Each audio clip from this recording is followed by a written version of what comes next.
Oh man.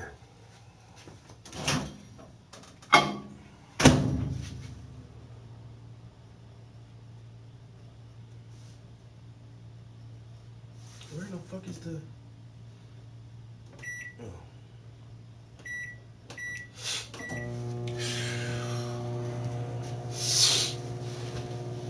Alright, gotta get some of this hot tea in me.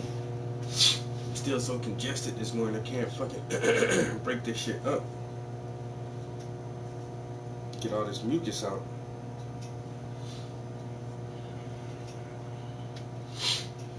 Couldn't even sleep last night. Oh my god, I slept like a bitch.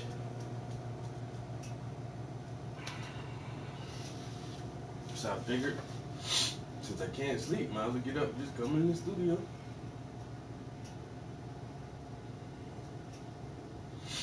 I mean, on any other day, I would be up at this time anyway during the week. Like, so my weekdays normally start at like 4 o'clock in the morning anyway. I get up around 4 o'clock and like wash up and brush my teeth and go to the gym. And then I'm at the gym till about 5:30.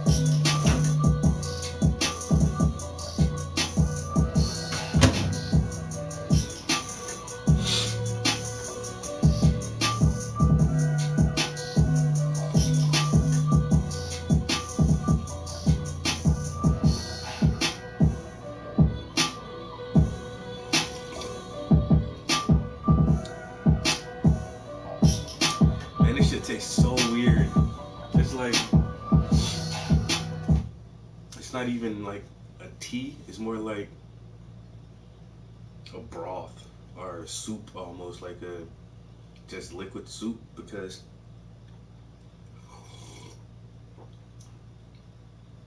I added onions to it. So I seen this one old remedy called onion honey, and I guess it's something. Well, we all know that honey is good for you, and we know that onions are good for you. But when you put onions in honey, the honey pulls out all the juices and all the good shit from the onions, and you're just supposed to eat like the honey from that shit, onion honey, and you're not feeling good. Wow. So I already make a drink that has like ginger and turmeric in it. So it's ginger, turmeric, vinegar, lemons, and then I added the fucking onion honey to it. And it has a really weird flavor.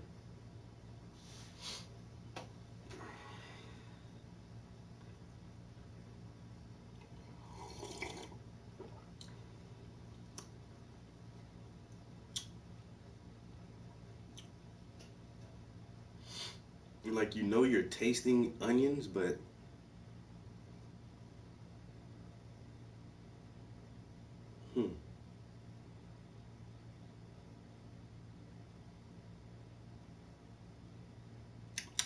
it's really, really hard to describe how this shit tastes.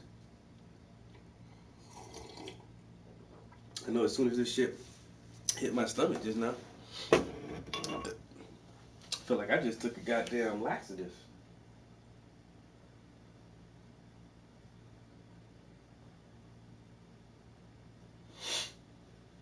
Let me go do something real quick, and I'll be right back.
So yo, when we gonna get the chance to, to kick it, like we can just hang out, nigga. We gotta kick it.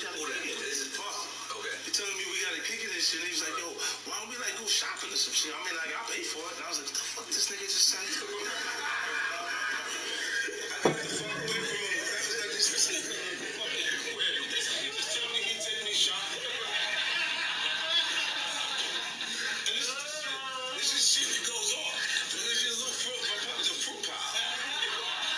Trust me. You see these little weird ass bitches and shit like that out there? You should sit out there for no reason. Like, yo, see, accident bitches be like kissing niggas. Like, that doesn't happen by accident. You know what I'm saying? Like, I'm telling you. I'm telling you. Look, later you gonna find out a little shit that I be saying. Do you understand what I'm saying?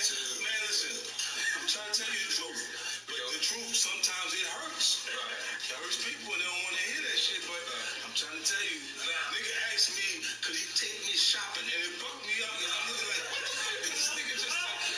Nigga Pop was like, yeah, like first he was helping him to get style. Then he was like, yo, so yo, when we gonna get the chance to, to kick it, like we can just hang out, nigga. We gotta kick it. This is fun. Okay. He telling me we gotta kick it and shit. And he was like, yo, why don't we like go shopping or some shit? I mean, like I'll pay for it. And I was like, what the fuck this nigga just said? I got the fuck away from him. I was like, this nigga just tell me he take me shopping. And this is shit that goes on. There's just a little fruit, it's a fruit pile. You see these little weird ass bitches and shit like that out there? You should sit out there for no reason. Like, yo, see, accident bitches be like kissing niggas. Like, that doesn't happen by accident. You know what I'm saying? Like, I'm telling you. I'm telling you. Look. She gonna be okay, everything.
Alright, Facebook, show me something interesting. I guess there isn't anything interesting. Alright. No, I guess I gotta pay now.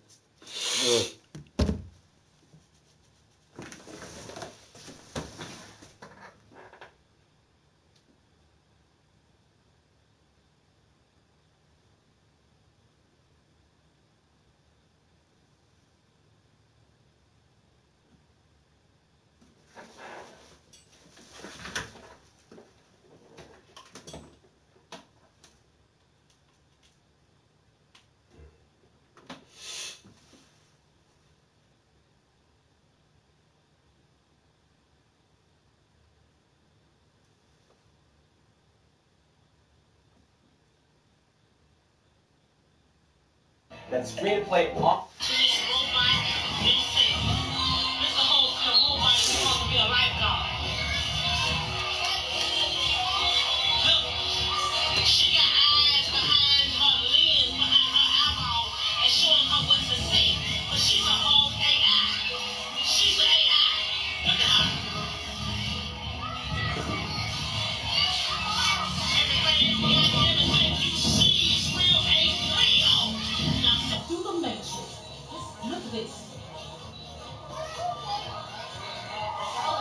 I don't know what the hell people think. Everything ain't real. Man, that bitch real. She just high as fuck on whatever she on at work. She heard me. Yeah. Said something. Yeah, cause you dumb as fuck tripping. Yeah, I'm okay. Are you okay? Okay, no, you are not real. No, ma'am, you are not. No, he's alive. Now, I have to tell you, he's But a different guy. that's crazy. He looks Like different than he used to. He acts. she accomplished what she wanted to accomplish though, cause it's viral. I mean, I'm watching it. She was just at some random pool somewhere one day, and now I'm watching the video that she made. Because she's just saying, "Oh, you are not real." Trying to copy the lady on the airplane who said that motherfucker back there is not real, and how viral that went. So she saw an opportunity. Oh, look, this situation right here. I'm gonna say the same thing. You are not real. She heard me. She heard me.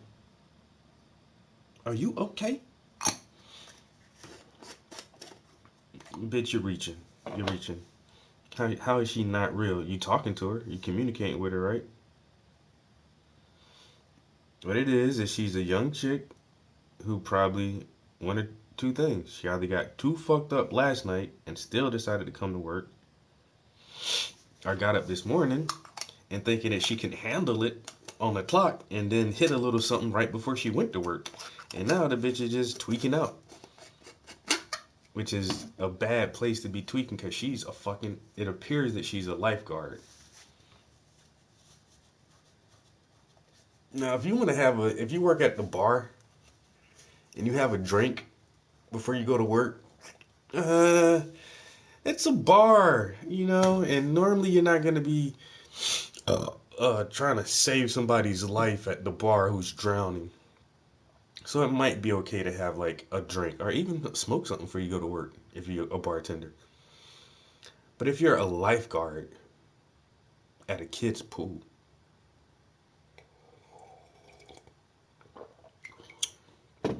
there is no excuse for you not to be 100% aware of every situation. But this bitch is tweaking and geeking on the side of the pool. This stuff is harsh to drink, and it looks like this. But this last part is.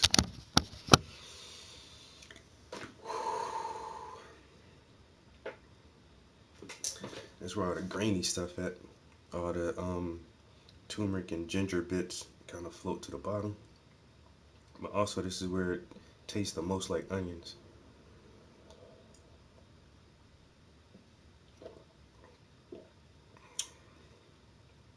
Alright. Yep. So I drank all of that.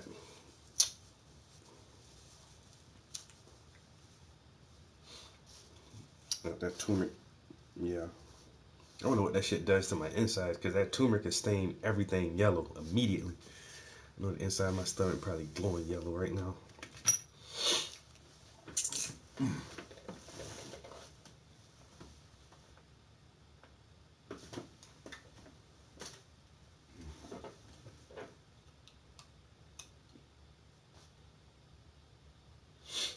All right.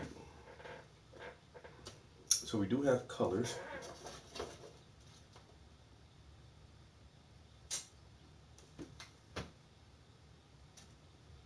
I'm not sure if I'm gonna need to add a little more brown or what, but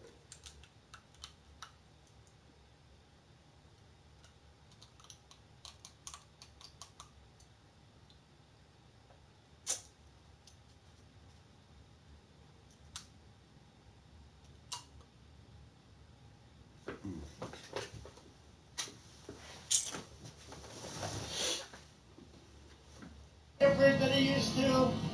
He's even slower than he used to be. So I don't know. But I call him 1% Joe. Joe Biden is a dummy. It's not him. He did. He is both men. I want to highlight one specific detail for you which will help all of you to understand that indeed something very weird is going on here. The ear from the original Biden is thick and separated from the head. The ear from the current guy who claims to be the same Biden head is thin, long.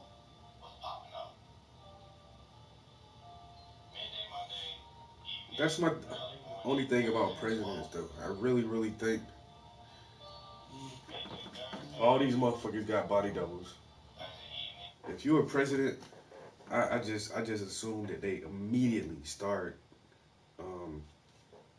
seeking a body double who will follow all the rules and play you as a character, or play the president as a character. I really think all these motherfuckers got stand-ins, and they can't be exact, you know, because they're not twins, but they get close enough. But then when you start looking and scrutinizing shit, like, your ears don't change over your lifetime. And I know several people who got, you know, their earlobes don't really flap like this. They kind of just attach a little bit. You can't have a flappy earlobe and then an attached earlobe, you know, a few years apart. Like, people, your ears don't grow like that. Your ears don't change.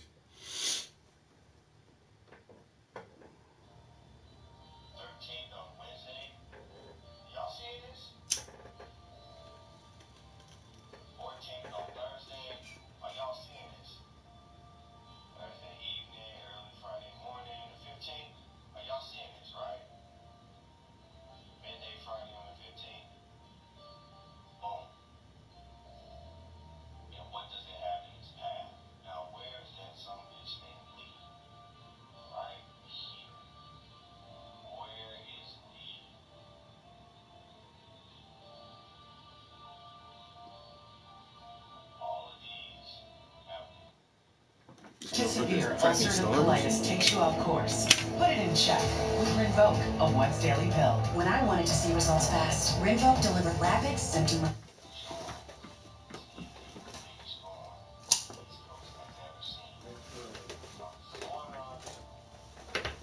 Welcome back to the coolest channel on YouTube. Look, I got a crazy video for y'all here today, man. Just make sure that y'all go ahead and smash that like button and pay attention or you're going to get lost in the sauce, man. But hopefully y'all been having a good day, man. Just know, if you haven't, we'll be going through this thing called Life Together. You never in it by yourself, man. Hopefully y'all enjoy this video and y'all pick up some information about it. But make sure y'all going up here doing your own research. Never believe anything you see in these videos. But without further ado, let's get it.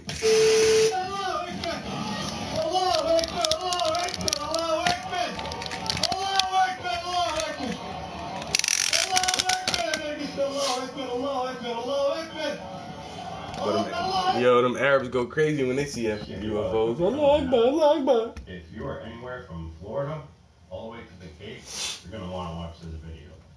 Because what's being tracked now, oh boy, you're going to want to stay tuned and stick around for this one. If you're not following me, follow me. I'll try to keep you updated on this one, but watch this.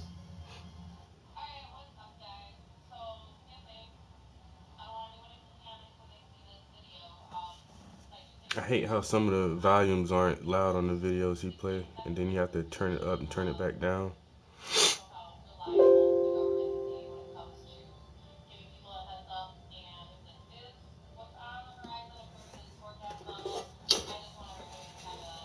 They're talking about more terrible storms. Like, we've had some stupid, crazy flooding over here.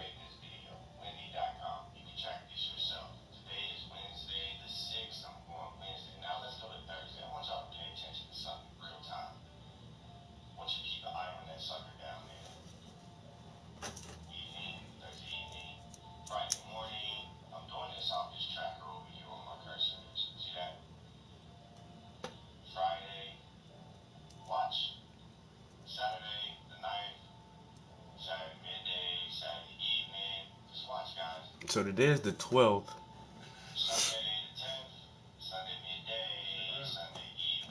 Let me check the weather real quick.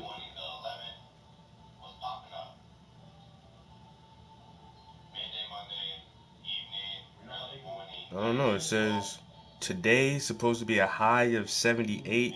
Tomorrow on Wednesday, it's still going to be in the 70s, but it's a 70% chance of rain on Wednesday. And then Thursday, Friday, Saturday, Sunday, Monday, Tuesday, Wednesday, they're all next week. It says sunny.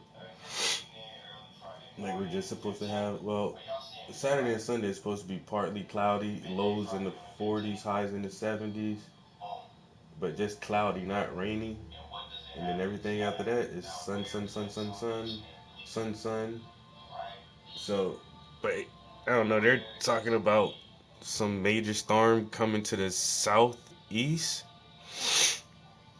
this week. What if I look up? What if I go to South Carolina weather?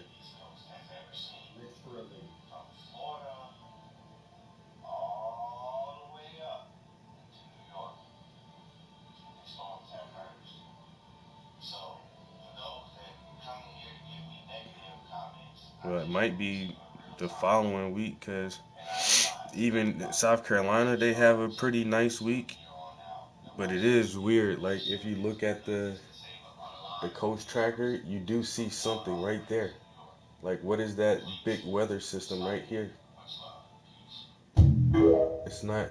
I don't know. The thing he message. You know what I'm saying? Like, that's crazy, man. Like, I was. Yeah, the one he showed was closer to the coast already, but there is something out there that's coming towards the East Coast. Oh my God. Um. Hmm.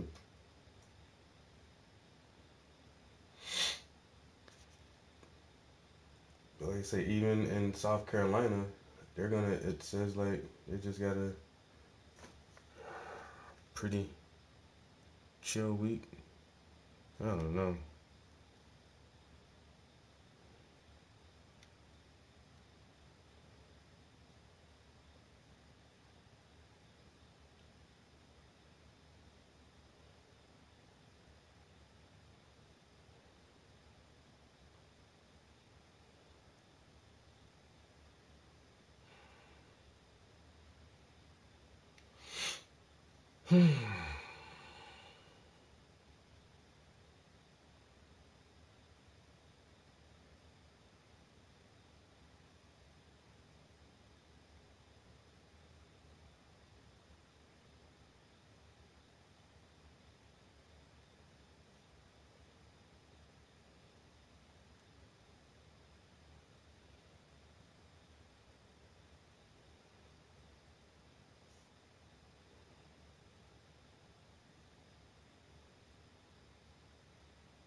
Oh no, I'm actually checking my messenger.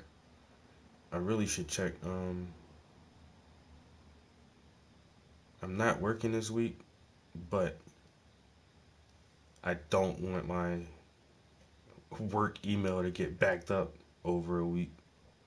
So I'm not trying to reply to a lot of shit in here, but definitely gonna delete all the little bullshit that come through my work email. Alright. And my regular email, I still feel, it's funny, I still got my first Yahoo email. That shit is still like my main email account.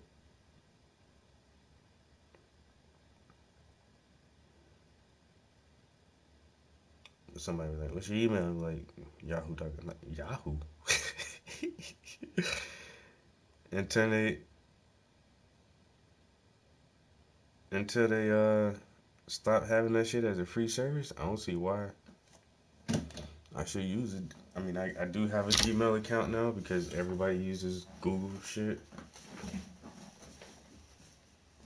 But my Gmail account, my secondary account, my fucking Yahoo is still like my primary email. People can see that and they can be telling you that on the news and they still like be in disbelief. Like things are changing. This very strange video is circling the internet. What's supposed to be this very strange phenomenon happening in the middle of the ocean. A couple of people inside of a boat captured it on camera. I'm going to show you guys the entire video. Some people are relating this to underwater volcanoes, but I'm not exactly sure if this is the case. I'm going to show you guys the video. You tell me what you think is going on here. Check this out.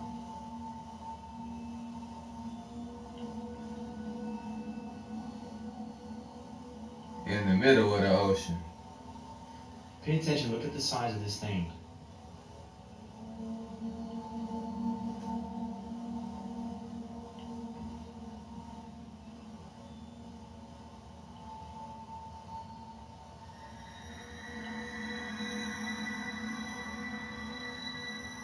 Look at this over here.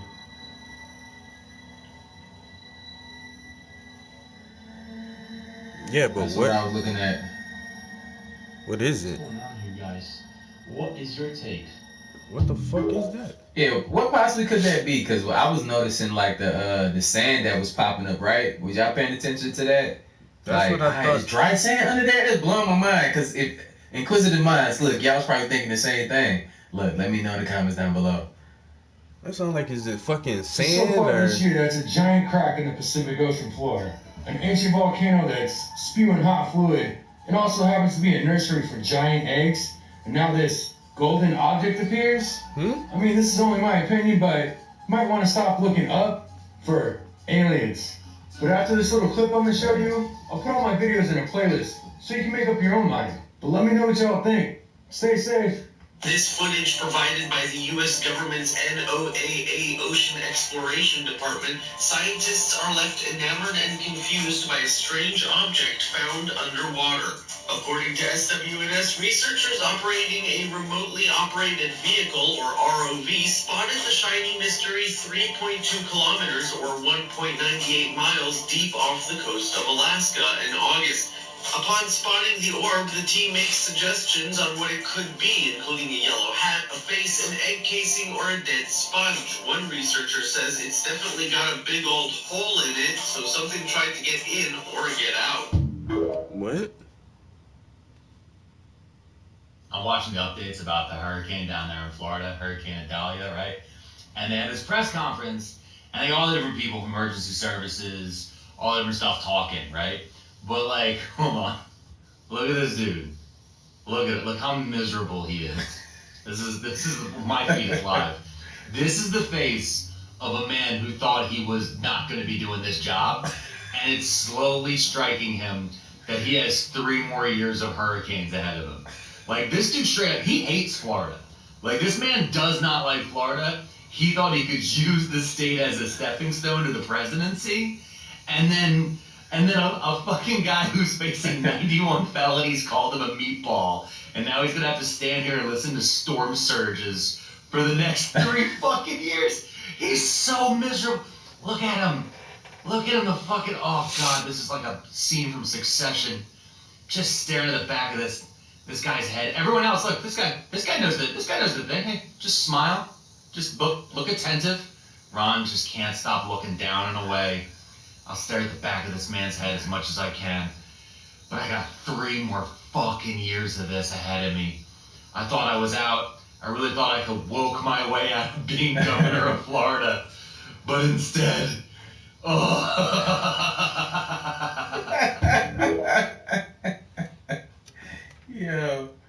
I don't know why they took the sound away, but I'm about to repost the video here. I will tell you I apologize and I'm sorry for my...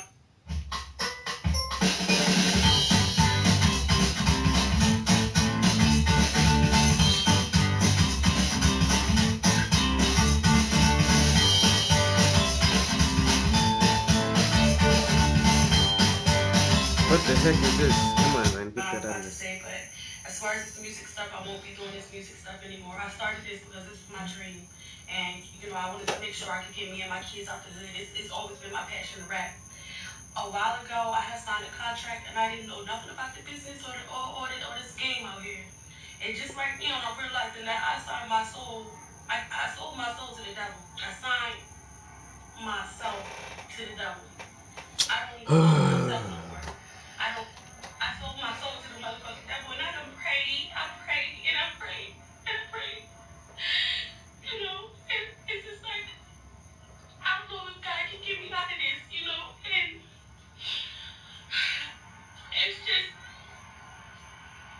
it's just like to the point where I don't even know, like I can't. I just want to say I'm sorry to my fans. I know y'all love me. I know y'all believe in me. Girl, you ain't got no fans, and this is a ploy for you to try to get fans, because nobody don't know who you are. I don't know who you are, bitch. And so now you saying, oh, I sold my soul, so now people can try to find you and look up your music and see who you are and listen to your stuff to see why you're like blah blah blah blah blah.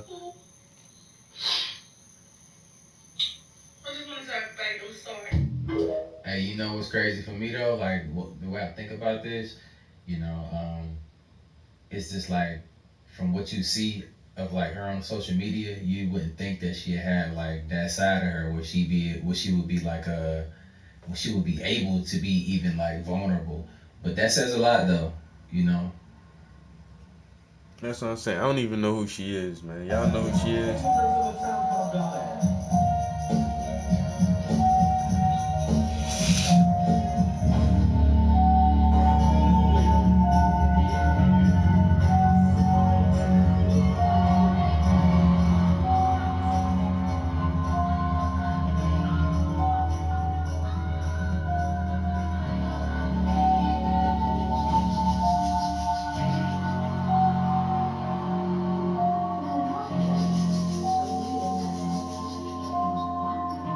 Oh, this shit getting dark, ain't it? Oh man.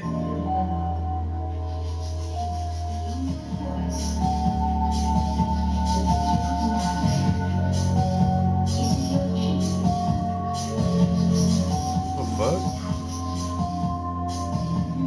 And this is a music performance? Oh my god.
Is this a Disney performance? I don't even know exactly what this is.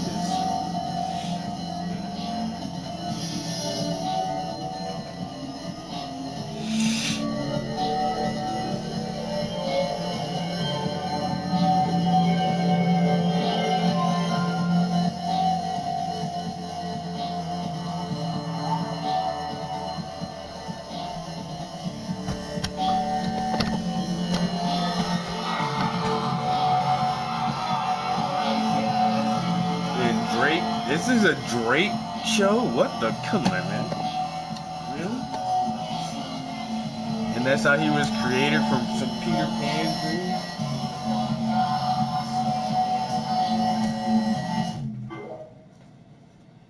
Wow. I shall show you two video clips of interviews, one with the original Biden and the other with the man who currently claims to be Joe Biden so that he can fill the seat of the American president. At the left you see the original Biden. At the right is the current man who claims to be Joe Biden. And they look different, yo. Let's see them talk. I mute. Now look.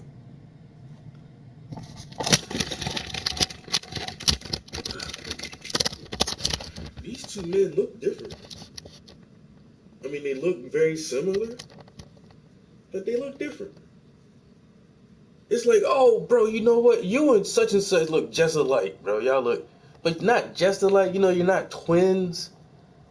But like, if somebody didn't know you guys and they passed you by on the street really, really fast, they probably say, oh, those guys are twins. But they, I don't know.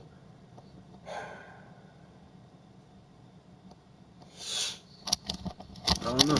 I noticed that, like, the first, it's like, of course, you know, everybody does that shit. But, somebody said that about Trump when he was the president. Somebody said there's a red tie and a blue tie Trump. And they're not the same person. And that's how you can tell them apart. I was like, what? Get the fuck out of here. It's like, yeah, the fake guy wears the blue ties, and the real Trump wears the red ties. I was like, huh? And man, but people just, I don't know. But once again, I think that these high-ranking officials, especially the president, I wouldn't see why the president wouldn't have a legit body double. I mean, Brad Pitt has body doubles and stunt doubles, and he's just a fucking actor. You know? And their body doubles and stunt doubles look just like them. Like, there's this one dude now who does like these Brad Pitt spoof videos, and this dude looks a lot like not Pitt, but Tom Cruise. He looks a lot like a young Tom Cruise. It's crazy how much he looks like this guy. So, hey, you. This is a matter of national security. You work for us now. Well, I don't want to work for you. You don't have a choice, buddy. Listen. Do this for your country, man. It's bigger. It's bigger than what you think it is. Man, look. When we call on you, we're just going to need you to pretend to be the president.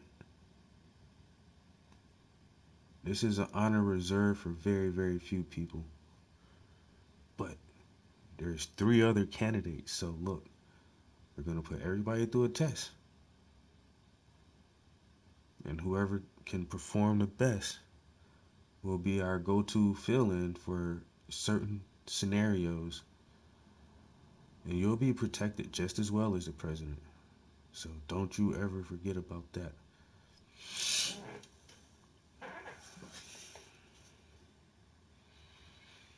You know what? I think I'd rather take my chances with the terrorists.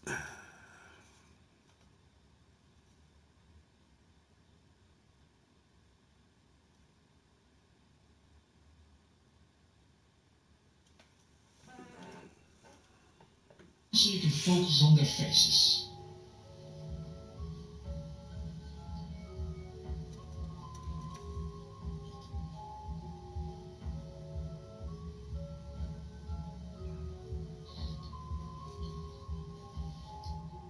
I'm just saying, they do look different.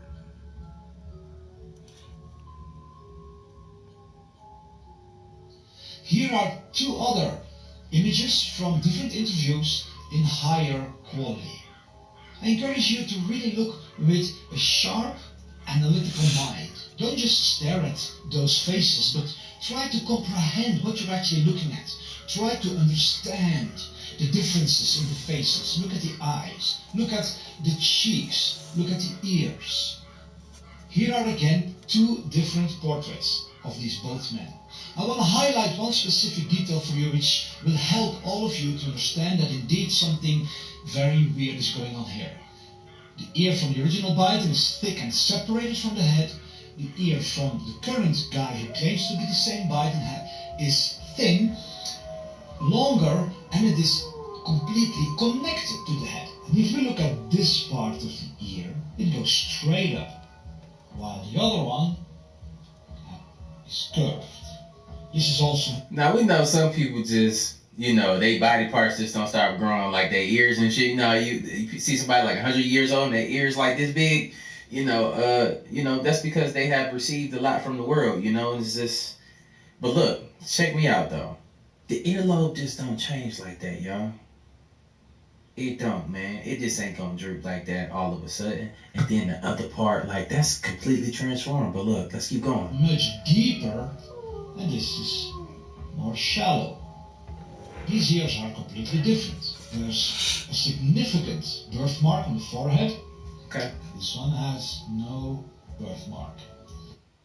Increase your profit and work less time with Kittl, a genius new AI tool which is perfect for print on demand. You can conquer any niche you choose, all you need is a good idea, which Kittl will help you bring to life in just minutes, using highly customizable templates and assets, as well as the power of AI which is trained for this type of work. Kittl is totally free to try, so click the link and make an account in a matter of seconds and test it out for yourself. With Kittl, you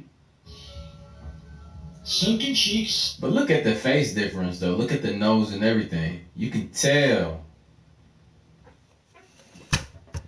Yeah, because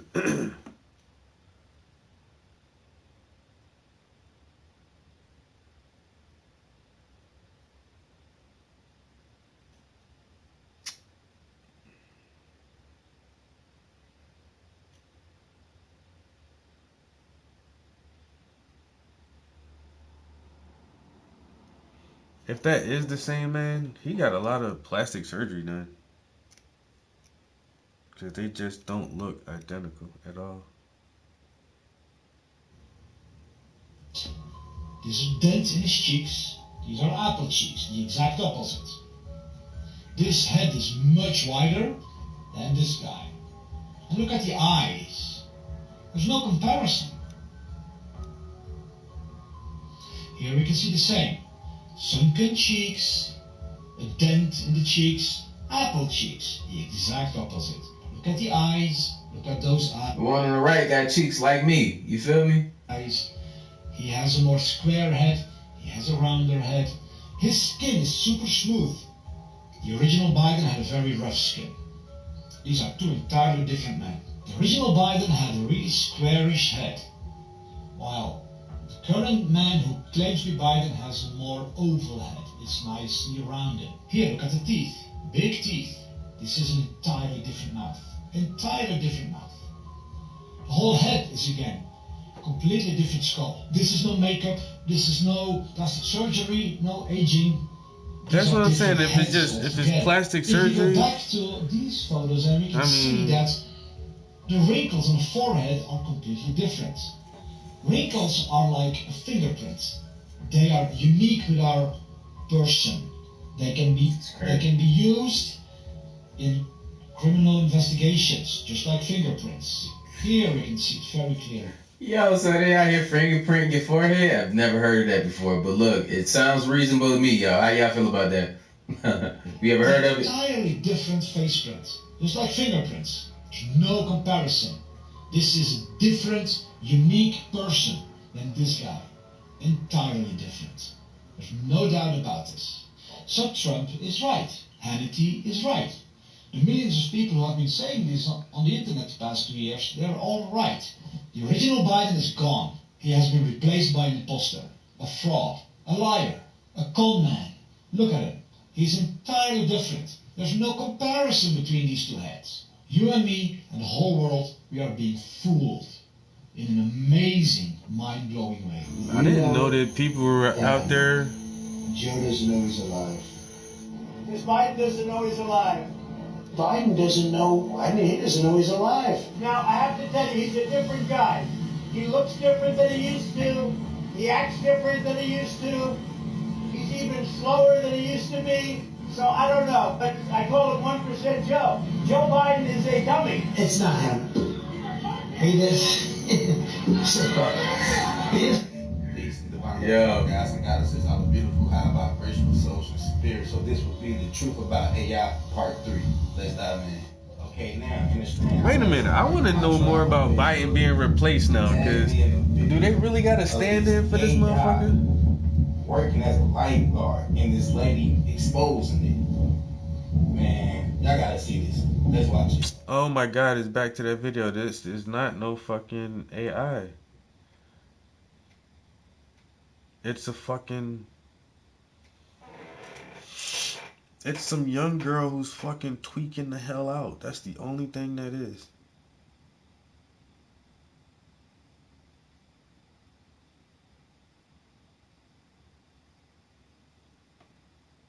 She's sitting up on her lifeguard chair with her little whistle in her mouth, and she just bugging. Like, this chick is high. Has Biden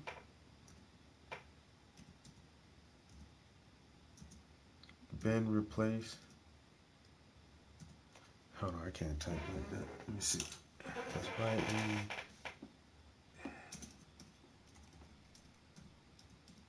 by body double?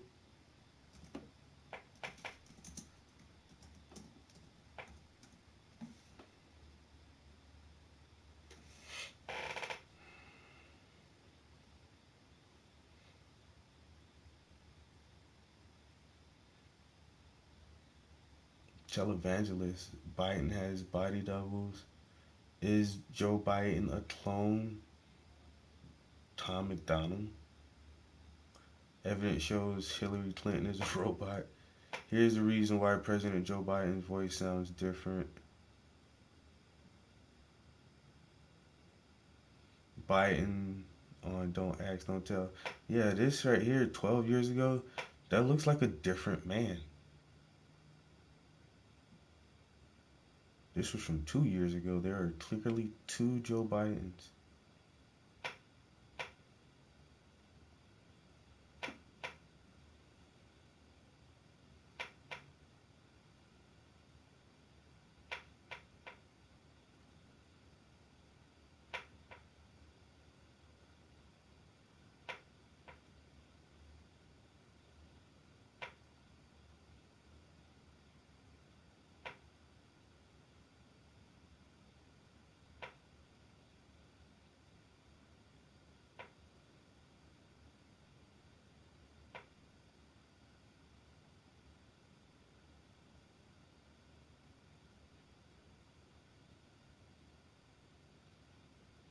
Yeah, I don't know. This is...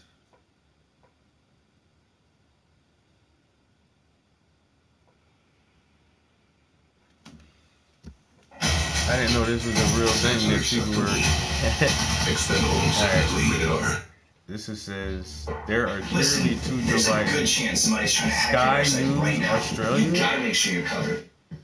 Well, I tell you, he has had wasted no time signing executive orders. At last count, it was over 40. I think it's around 42 or even more by now. Just an enormous number of executive orders to have signed in less than 2 weeks. More than Trump, Bush, Clinton, Obama, all of them put together. You know, it is just really, I just can't understand why this isn't getting far greater scrutiny and questioning. He's got the Congress, he's got the Senate. Why can't he negotiate with them? Why does he just have to sign executive order after executive order? It's not a dictatorship. Yeah, well, we hope it's not. Have you seen those armed guards all around the Capitol? Maybe you might be onto something there, Rita. James? Well, yeah, and we'll be talking about this a bit more in the second hour, but this executive order orgy that Joe Biden has been on is completely counter to what he has been saying before. Back in October, he said, no, I'm not into executive orders, legislation is the way to go. And of course, everybody criticized Trump whenever he governed by executive order. Everybody said it was perfectly fine when Barack Obama used executive orders to change immigration rules and things like that. But what he is already doing, you've got two Joes. You've got the Joe Biden, which is the, hey, I'm Mr. Unity guy, I'm your nice uncle, I'm the normal guy, the return to normality. And that's that sounds the moment to play. We don't have it, but Rita's famous roaches up, he's running up his legs. Yeah, well, and you learned about corn pop and all of that. Exactly. But at the same time, he's captured by, and the people who seem to be running the show right now are not normal moderate centrist Democrats, but they seem to be very hard left progressives who seem to be determined to push through a very radical agenda, not just to undo what Trump did, because Trump undid a lot of Obama stuff, that's what always happens, but to actually change the way the entire country is organized forever. One thing which we need to talk about down the road is what they're going to be doing in terms of H.R. 1 and electoral reforms, which could essentially mean that mail-in votes are permanently enshrined as the way presidents are elected, which will have devastating consequences. Many Republicans fear. It's a forgotten game of winners.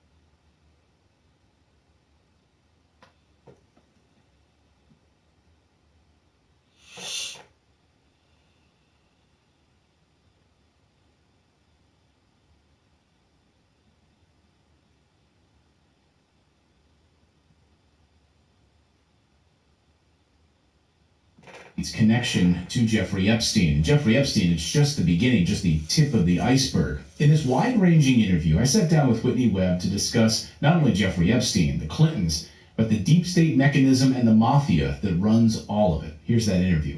Today we're speaking with journalist Whitney Webb. She is the author of the 2-volume book on Jeffrey Epstein called One Nation Under Blackmail, the Sordid Union Between Intelligence and Crime that Gave Rise to Jeffrey Epstein. Whitney Webb, welcome to the show.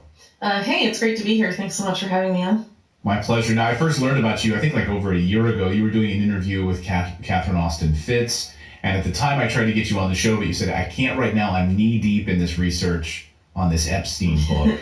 And I'm glad you said no, because wow, what an amazing work of journalism that you've turned out. I think it's like 1,000 pages. So I'm glad we waited for a long time, because now we get to go through. You were kind enough to send me the books before they were published over the summer.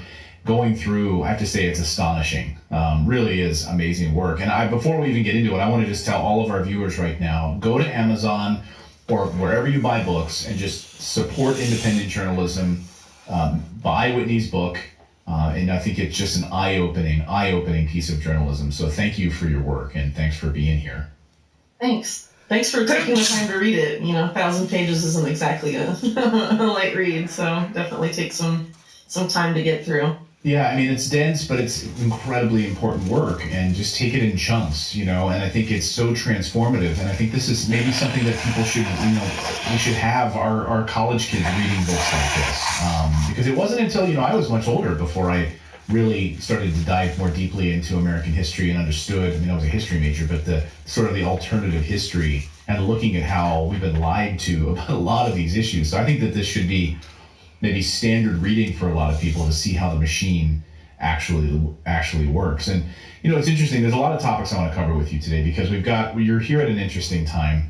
There was the anniversary of the JFK assassination, so you're here right around the Thanksgiving holiday time. We just saw the Sam Bankman-Fried story explode with FTX. And then, of course, we had some latest news on the Jeffrey Epstein, Ghislaine Maxwell unsealing of names story. So they all seem, I mean, maybe I'm crazy, but they all sort of seem interrelated somehow. You know, there's a lot of these pieces that seem to connect. Did you find that as you're going through a lot of these different stories at a 30,000 foot level, that a lot of these things have tentacles in each other, that they all sort of connect? I mean, yeah, to an extent, but, you know, you're not, you know, when talking about things that are separated by, like, several decades, something like FTX and the JFK assassination, it's like a lot of legwork to really point out how you get from the network behind that to, like, a network behind FTX. And there is some overlap, but, you know, what I try and do in the book, right, is show that there was this fusion between intelligence and organized crime that began in the 40s, and that group has evolved over time, but they're still quite active. And are involved in a lot of different things. So in terms of like FTX specifically, it's hard to know exactly who was necessarily behind that or who was necessarily backing Sam Bankman-Fried. Right now, I think in their most recent court filings, they moved to block a lot of the other people associated with FTX, aside from Sam Bankman-Fried himself, trying to hide some of those names affiliated with him.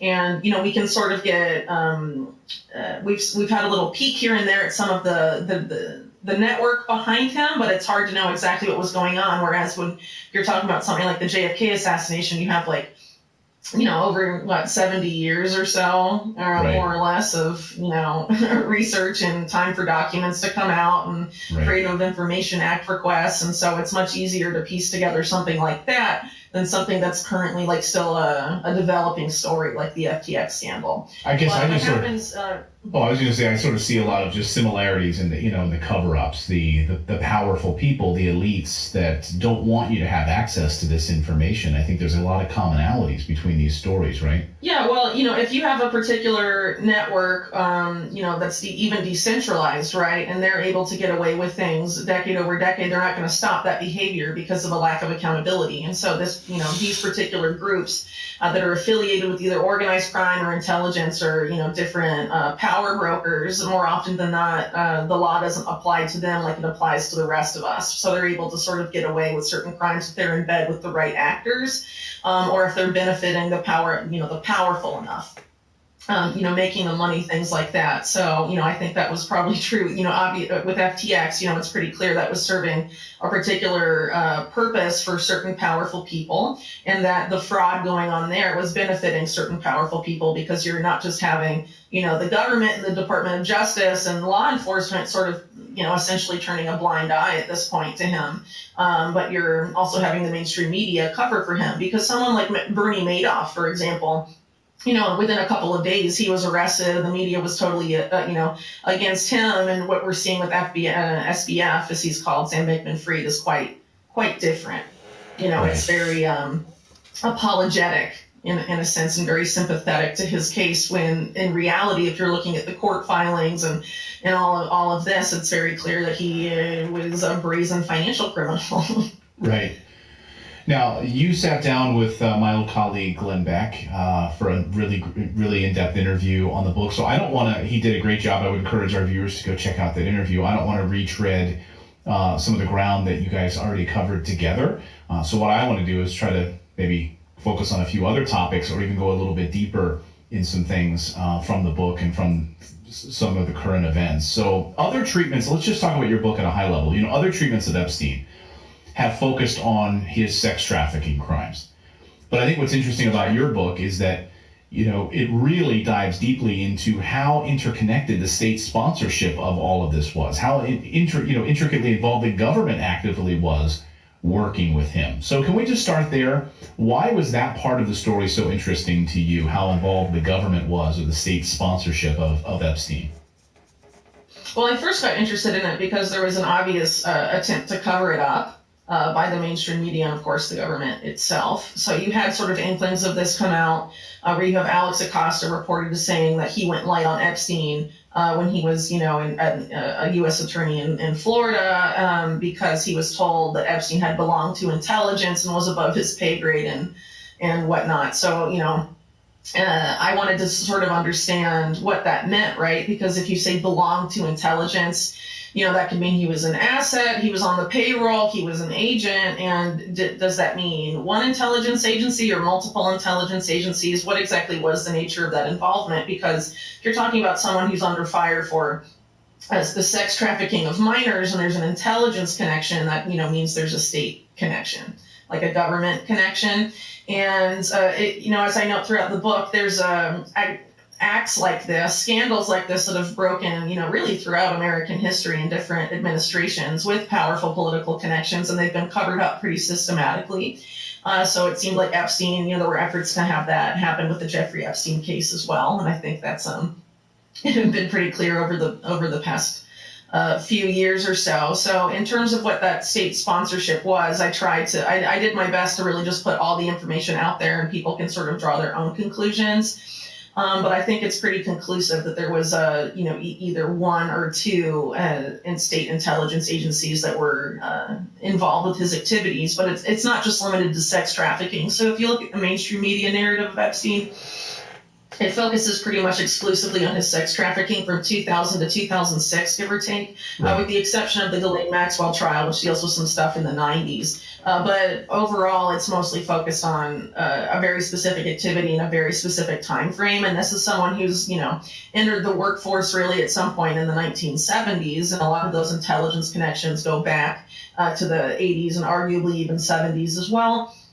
And so there's a lot to unearth there. And a lot of his earlier, controversial behavior that he was involved with in those periods was seems to have been more focused on financial crimes and on arms trafficking as opposed to sex trafficking. But as I note in the book, a lot of the people he was working with in that period of time, and also institutions, were themselves involved in sex trafficking, and in some cases the sex trafficking of minors as well. So he saw this behavior somewhere else before he engaged in it himself. And these, institutions and entities that I refer to there were also tied to intelligence agencies in a very significant way. So this is something that, intelligence agencies seem to engage in when they believe it is to their benefit.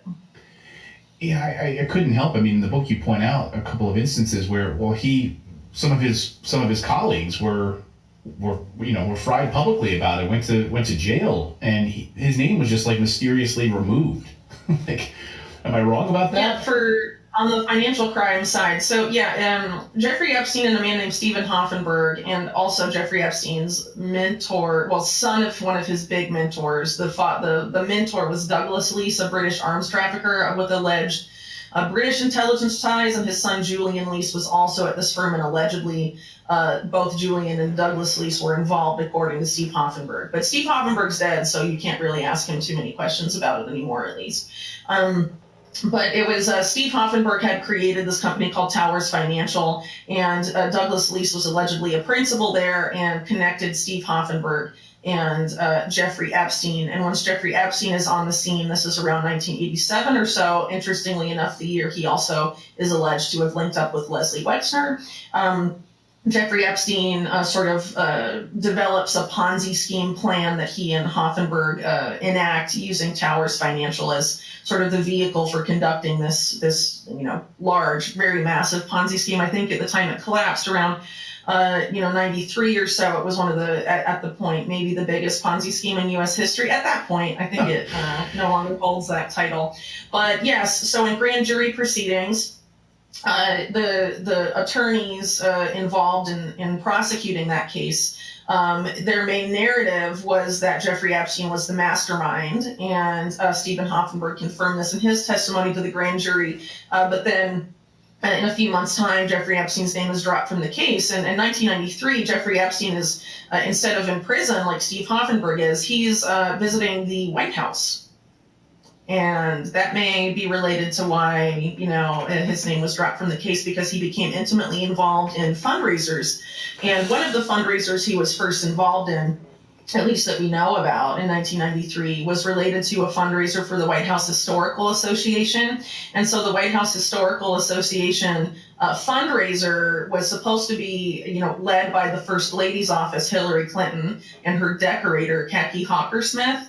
And reference to this particular fundraiser turns up in Vince Foster's quote-unquote suicide note. What did he say in that suicide note? So first of all, some background about the suicide note. It's very unlikely that Vince Foster committed suicide, first of all, but it's even more unlikely that the suicide note was actually the suicide note, because when his office was searched by police, when his body was discovered, there was nothing in his briefcase. It was completely empty. And then around 36 hours later, the First Lady's office announced that a suicide note had been found in his briefcase that had previously been seen empty. Right. So the speculation as a result of that has been Hillary Clinton, or at least people around her, were responsible for the creation of the suicide note and wanted it out there for specific purposes, ostensibly to exonerate Hillary and the First Lady's office from any sort of potential wrongdoing, in this broader sphere of ongoings at the time Vince Foster died.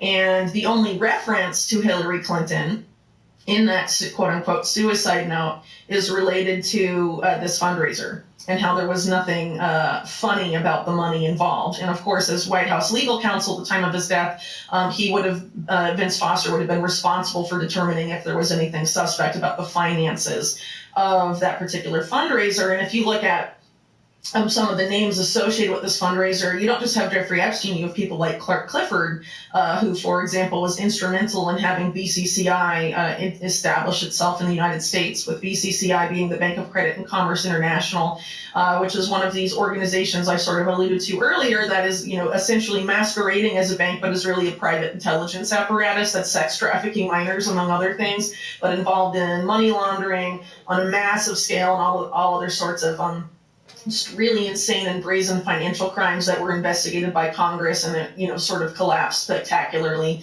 in 1991. So, you have Clark Clifford, one of the masterminds of that there. You have Jeffrey Epstein, mastermind of this massive Ponzi scheme there. And then you have a banker that's affiliated with Jeffrey Epstein and Ghislaine Maxwell in the Palm Beach area, who's very much established in the offshore, financial system of the Caribbean. So, you put all of that together, it seems very likely that there was some sort of funny money there. And did it play a role in Vince Foster's death? I don't really know, but it's very interesting that you would have one of the earliest involvements of Jeffrey Epstein with the Clintons being mentioned in that particular quote-unquote suicide note. Yeah, how are you involved in a massive Ponzi scheme and then you just walk away and your name just cleared from it? Yeah, and why is Hillary Clinton going to these types of bankers to finance something that's ostensibly her just changing curtains at the White House? A lot of it doesn't make sense.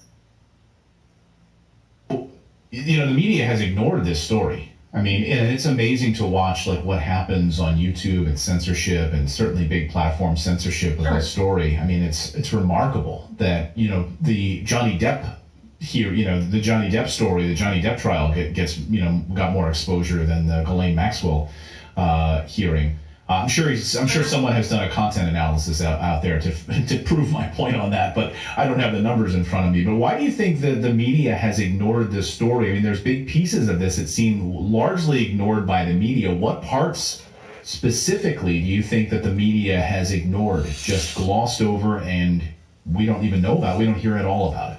Yeah, so a lot of it has to do with, I would say, the Epstein-Clinton relationship, because we just went over year one of the Epstein-Clinton relationship. After 1993, it gets significantly crazier. And as part of a broader cover-up of what I guess is remembered today as the illegal finance contributions to the 1996 Clinton re-election campaign. Some conservatives remember it as Chinagate, but I would argue that's a misnomer. But it seems like Epstein was really involved in the activities in that particular sphere.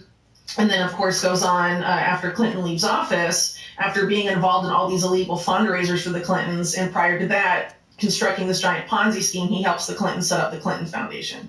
And that's why Bill Clinton is on Jeffrey Epstein's plane going to Africa and Asia and all these different stuff. It's all about the Clinton Foundation. And Jeffrey Epstein at that time is basically involved in helping pioneer a new model of philanthropy, which is basically impact investing masquerading as philanthropy. And you have the Clinton Foundation and the Gates Foundation come out of this sort of movement, including with the involvement of Jeffrey Epstein in that. And so the other big cover-up aside, I would say, from the Epstein-Clinton relationship is the Epstein-Bill Gates relationship, which, if you believe mainstream media, Gates and Epstein didn't meet till 2011, but there is extensive evidence that they knew each other in the 90s, if not maybe earlier. And definitely Bill Gates was involved with Ghislaine Maxwell's siblings in the 90s. That's completely documented. So that's been completely glossed over. The reason I would argue it is actually beyond Bill Gates. I think it would create major problems for Microsoft as a company because it's not just a Bill Gates-Epstein relationship. Epstein was very involved with the chief technology officer of Microsoft and several other top executives in a very significant way. So, I mean, this is a big question. Where do you think it all leads? But, you know, we talk about the deep, we talk about the deep state on our show quite a bit, and it's not. I think that, you know, the idea of conspiracy theories, we joke on our show that a conspiracy theory is just someone that has, it's, you know, a spoiler alert for what's 6 months to come on our show. So we try to welcome conspiracy theorists on our show, or conspiracy theories, because very often it's the things that the mainstream media ignores and what are actually happening. I think it's a pejorative that goes back decades. So when you look at where all of this goes, because I believe you have the president of the United States who's there for 4 years or 8 years, and they are on a need-to-know basis, and very often they're in a not need-to-know basis. So there is definitely a government that's bigger and more entrenched than these presidents. Can you talk a little bit about that? Yeah, so I think what most people call the deep state, I tend not to use that term because it's been so politicized in some circles, so I tend to refer to it basically is the national security state, which I think is fairly accurate, because when you're talking about the deep state, you tend to be talking about military and intelligence agencies more often than not, and which is also the same as the national security state.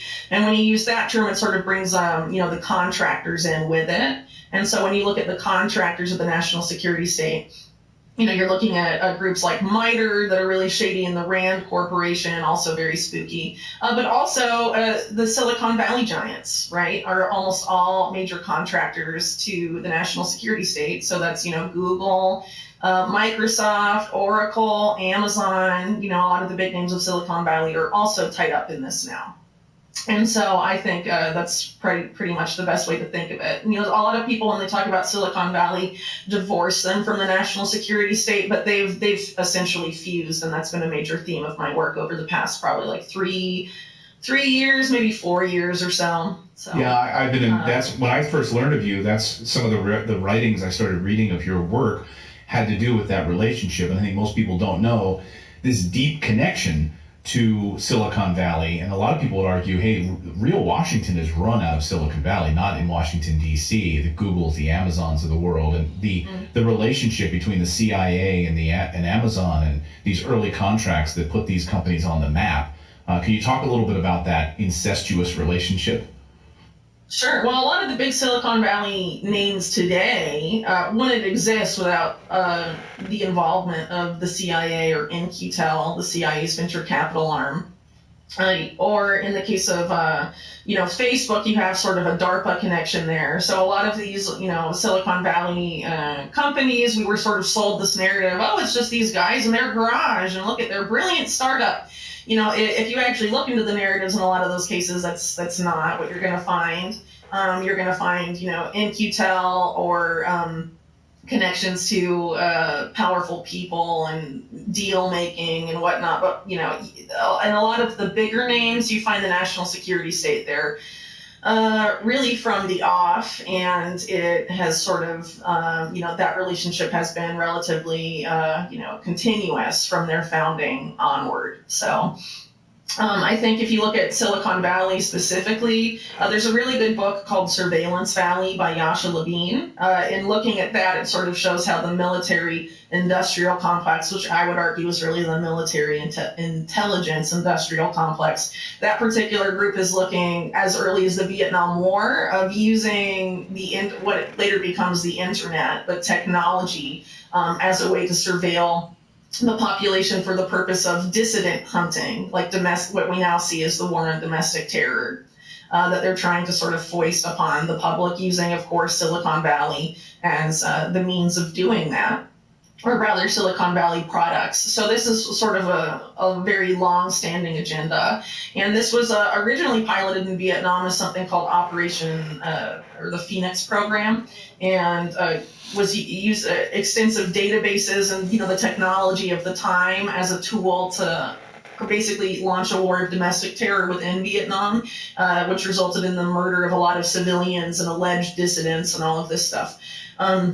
And if you look over time of the deep state or this particular factions of the national security state over time, even going through Iran-Contra, for example, you have the creation of something called the Main Core database, which was a names of millions of American perceived dissidents in the United States who, in the event of a vaguely defined national emergency, would be rounded up.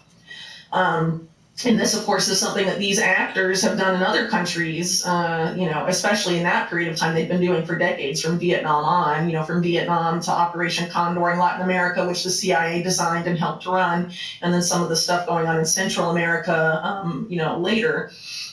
And they intended to turn, this particular group behind Iran-Contra intended to turn these tactics and this basically this war, this style of war, back on the American public at some point. And these particular people were also very much intimately involved with a lot of these networks that Silicon Valley came out of. And so it's really no coincidence that today you sort of see this unfolding now. And the Main Core database, for example, the deep state never destroyed that. It still exists as far as we know. The last mainstream-ish media report on it was in 2008. And in 2008, it had 6 million Americans on it. I would assume that's higher now. Wow. But basically all of the surveillance of the NSA, that the NSA and all the other agencies suck up on you and data mine from you, it's all linked to your name in that database. So it's just a massive trove of data. And the way they turn that into actionable intelligence is through Palantir. Palantir is a definite CIA front company, funded with, Peter Thiel's money, but also with NGL money from the off. Yes. And their first, for the first, I think 3 years as a company, their only client was the CIA, which basically molded their product into what it is. And according to Alex Karp, who I believe is still CEO of Palantir, the CIA was always the intended client of Palantir when it was created. Palantir, from the evidence, seems to have been expressly created to replace a DARPA program called Total Information Awareness. That was designed and going to be run by one of the top people from Iran-Contra, John Poindexter, who's also considered to be one of the godfathers of modern surveillance. And Total Information Awareness was totally attacked in even the mainstream media, in Congress, the ACLU, across the board dissent. They said it would eliminate privacy in the United States and totally destroy the Constitution. And so the program was defunded, but it was resurrected with the involvement of Peter Thiel and Alex Karp and Richard Pearl, who's from the Reagan administration, was an advisor to the Bush administration and one of the architects of the Iraq War. He was there connecting Thiel with Poindexter to sort of bring resurrect TIA as Palantir, and so that's essentially what happened. And in the same time frame, another DARPA program was on the chopping block for the same reasons, called LifeLog. And Peter Thiel comes in and essentially puts a bunch of money behind Facebook, which is, today is analogous to what the LifeLog program was. And the day that LifeLog was shut down is the day that Facebook launched. All very coincidental. Yeah. See, I know this is the exact same day. I mean, people who watch our show, we've had people who just discovered our show, in their 60s, and they write to me and they say, for so many years, I didn't know, and they watch our show and we have guests like you on, and their eyes are opened for the first time. So when it sounds like to a normal person, that sounds like a coincidence. So the day that they close down, Facebook launches. I mean, these are not coincidental. And in the very same week that you have FTX and everything unfolding with Sam Bankman-Fried, of course you have, now we're suddenly rolling out a digital ID system. And we're going to start to be looking more deeply at a digital ID system and a U.S. bank digital currency, a U.S.-backed digital currency, instead of a decentralized, we'll let the Federal Reserve run this. And to a normal person, like, that's just coincidental. I don't think maybe I'm just cynical. Talk me off a ledge, Whitney, but I feel like they're all tied together. When you have stories like that, literally 2 days later, we hear the story about the Federal Reserve and the scandal with Sam Bankman-Fried. I just don't believe that they're coincidental. Do you? Yeah, so the FTX situation again is pretty different from what I was just talking about, because again, like I said earlier, it's hard to know the extent of the network behind him. We just have really inklings at this point of his connections.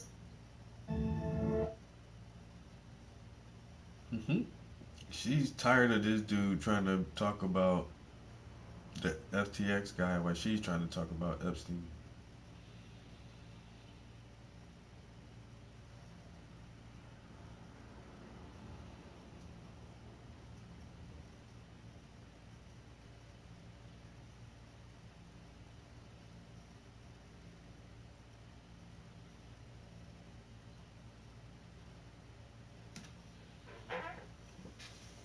This is Sadie. She's on Verizon, and she's got the new My Plan, so she gets exactly what she wants and only pays for what she needs. She picks her perks and saves on every one.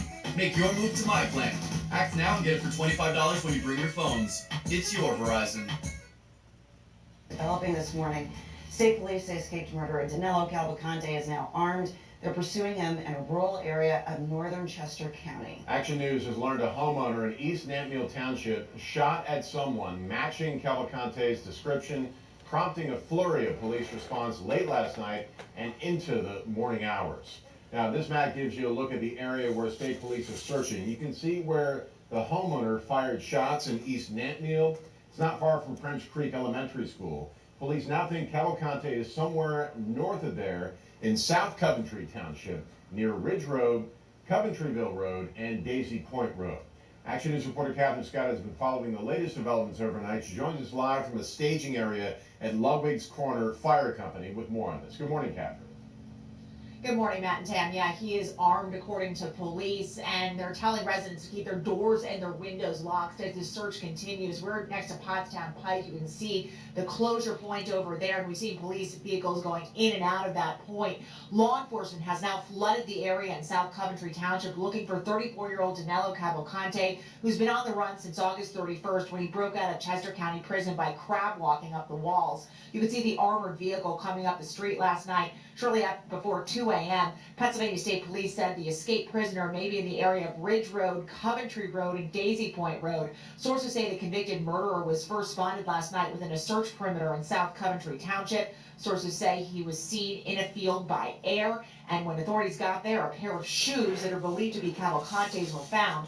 Shortly after, investigators received reports of shots being fired. Action News has confirmed that a homeowner on the 3500 block of Coventry Road in East Nantmeal Township shot at someone matching Cavalcante's description. Police don't know if Cavalcante was hit, but sources say he now has a .22 rifle. Residents in East Nantmeal and South Coventry Townships are asked to lock all external doors and windows, secure your vehicles, remain inside. As far as local schools are concerned, as of last evening, Owen J. Roberts School District had planned to keep all schools open with increased security. As of now, they're still open, but of course we'll update you with any changes. We're live in West Vincent Township. Catherine Scott, Channel 6 Action News. And we'll talk soon.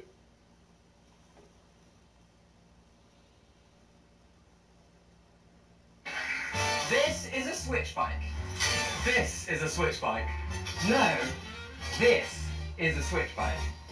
In fact, any bike can be a switch bike. And we mean any bike. All you need is a switch kit. It's lightweight.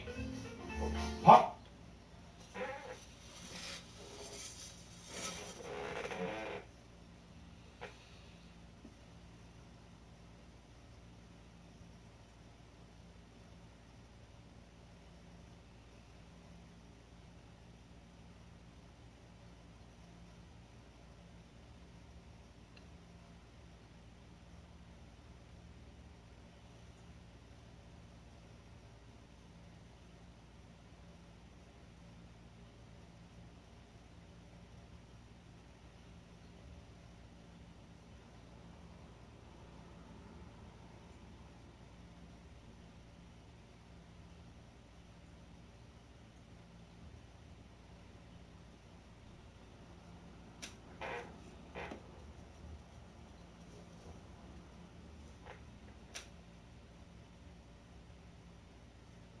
OpenAI CEO has shocked everyone with the recent announcements regarding GPT-5.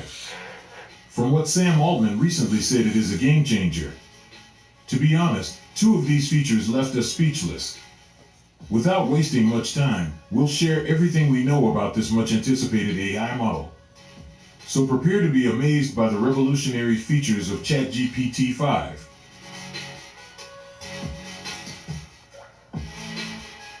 The future AI, ChatGPT-5, is here. Who knows, you might lose your job because of it when it launches. Whether you like it or not, GPT-4 is a little folk compared to the massive capacities of the soon-to-be-released GPT-5. In a recent interview with OpenAI CEO, Sam Altman claimed that GPT-5 is said to be the most sophisticated AI tool ever created. GPT-5 is said to be so powerful that it would revolutionize text-to-speech technology. This new GPT is expected to generate speech in multiple languages and even replicate the voices of your friends and loved ones. No one anticipated that. OpenAI is bent on taking over the entire AI space, and there's no going back. ChatGPT-5 will change our world forever. Let's run through other groundbreaking features. Reduced hallucination and improved memory. We all desire a chatbot that exudes reliability and confidence.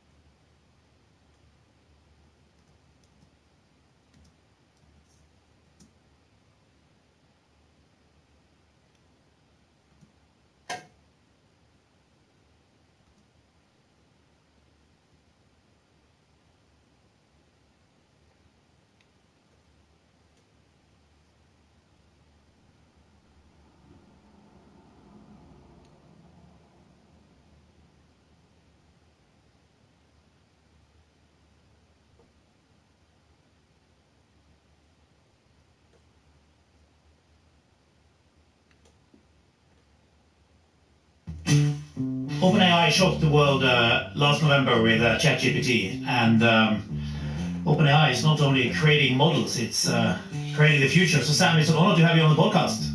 Thanks a lot for having me. It's great to be here. How does it feel to spearhead this revolution? It's definitely a little surreal. It is. It's like a very exciting moment in the history of technology, and to get to work with the people who are creating this is it's a great honor, and I can't imagine anything more exciting to be doing. I can imagine. It's definitely a lot. I can see that. Now, big picture, what's the vision of the world where humans and AI coexist? Well, one thing that we believe is that you have to answer that question empirically. There's been a lot of philosophizing about it for a long time. Very smart people have had very strong opinions. I think they've all been wrong, and it's just a question of how wrong. And the course that a technology takes is difficult to predict in advance. I love that Alan Kay quote that the best way to predict the future is to invent it. And so what we're trying to do is see where the technology takes us, deploy it into the world to actually understand how people are using it, where the risks are, where the benefits are, what people want, how they'd like it to evolve, and then sort of co-evolve the technology with society. And, I think if you asked people 5 or 10 years ago what the deployment of powerful AI into the world was going to look like, they wouldn't have guessed that it looks like this. People had very different ideas at the time, but this was what turned out to be where the technology leads and where the science leads. And so we try to follow that. And how far into the future can you see now? The next few years seem pretty clear to us. We kind of know where these models are going to go. We have a roadmap we're very excited about. We can imagine both the science and technology, but also the product a few years out. And beyond that, we're going to learn a lot. We'll be a lot smarter in 2 years than we are today. Yeah. And what kind of, holy shit moments have you had lately? Well, remember that we've been thinking about this and playing around with this technology for a long time. So the world has had to catch up very quickly. But we have less holy shit moments because, we've been expecting this and we've been building it for a while, and it doesn't feel as discontinuous to us. And what kind of big things have you seen since ChatGPT 4?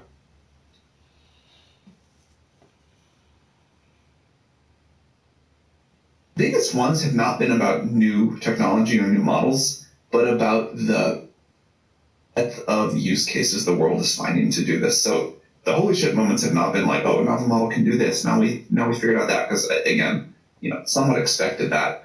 But seeing how much people are coming to rely on these models to do their work in their current form, which is very imperfect and broken. We're the first to say these models are still not very good. They hallucinate a lot. They're not very smart. They have all these problems. And yet, people are using their human ingenuity to figure out how to work around that and still leverage these tools. And so watching people that are remaking their workflows for a world with LLMs has been big. And some examples of new things you've seen, new user cases, applications? A common one is around how developers are changing their workflow to, spend like half their time in ChatGPT. You hear people say they feel like 2 or 3 or sometimes more times productive than before. An uncommon one is I met a guy who runs a laundromat business as like a one-person thing and uses ChatGPT for coming up with marketing copy, dealing with like customer service, helping review legal documents. And he had a long list of things. And he's like, I got a virtual employee in every category. That was pretty cool. And what about things like brain implants and getting it to help with speech and so on, which we just saw recently? Very excited about neural interfaces, but I am not currently super excited about brain implants. I don't feel ready to want one of those. I would love a device that could like read my mind, but I'd like it to do that without having to put a hole in my skull, and I think that's possible. How? Oh, there's many technologies depending on what you want, but there's a whole bunch of companies working on trying to sort of like read out the words you're thinking without requiring a physical implant. Now, a few years ago, nobody had heard about OpenAI. Now, everybody's heard about it. You are, one of the most famous people on Earth. But so how many people are you at OpenAI now? 100 or so. And what do these 500 people actually do? It's a mix. So there's a large crew that's just doing the research, like trying to figure out how we get from the model we have today, which is very far from an AGI, to an AGI, and all of the pieces that have to come together there. So scaling the models up, coming up with new methods, that whole process. There's a team that makes the product and figures out also how to scale it. There's a sort of traditional Silicon Valley tech company go-to-market team. There's a very complex legal and policy team that does all of the work you'd imagine there. Yeah. And so your priorities as a CEO now, how do you spend your time? I kind of think about the buckets of what we have to do in research, product, and compute on the technical side. And then that's sort of the work that I think I enjoy the most and where I can contribute the most. And then I spend some of my time on policy and sort of social impact issues, for lack of a better word. And then the other things I spend less time on, but we have great people that run the other functions. Now, your mission has been to ensure that the general intelligence benefits all of humanity. What's the biggest challenge to this, you think? A couple of thoughts there. One, I'm reasonably optimistic about solving the technical alignment problem. We still have a lot of work to do, but I feel better and better over time, not worse and worse. The social part of that problem, how do we decide whose values we align to? Who gets to set the rules for this? How much how much flexibility are we going to give to each individual user and each individual country? We think the answer is quite a lot, but that comes with some other challenges in terms of how they're going to use these systems. That's all going to be, difficult, to put it lightly, for society to agree on. And then how we share the benefits of this, what we use these systems for, that's also going to be difficult to agree on. Kind of the buckets I think about here are, we've got to decide what global governance over these systems as they get super powerful is going to look like, and everybody's got to play a role in that. We've got to decide how we're going to share the access to these systems, and we've got to decide how we're going to share the benefits of them. There's a lot of people who are excited about things like UBI, and I'm one of them, but I have no delusion that UBI is a full solution or even the most important part of the solution. Like, people don't just want handouts of money from an AGI. They want increased agency. They want to be able to be architects of the future. They want to be able to do more than they could before. And figuring out how to do that while addressing all of the sort of, let's call them disruptive challenges, I think that's going to be very important, but very difficult. How far out is true AGI? I don't know how to put a number on it. I also think that we're getting close enough that the definition really matters, and people mean very different things when they say it. But I would say that I expect by the end of this decade for us to have extremely powerful systems that change the way we currently think about the world.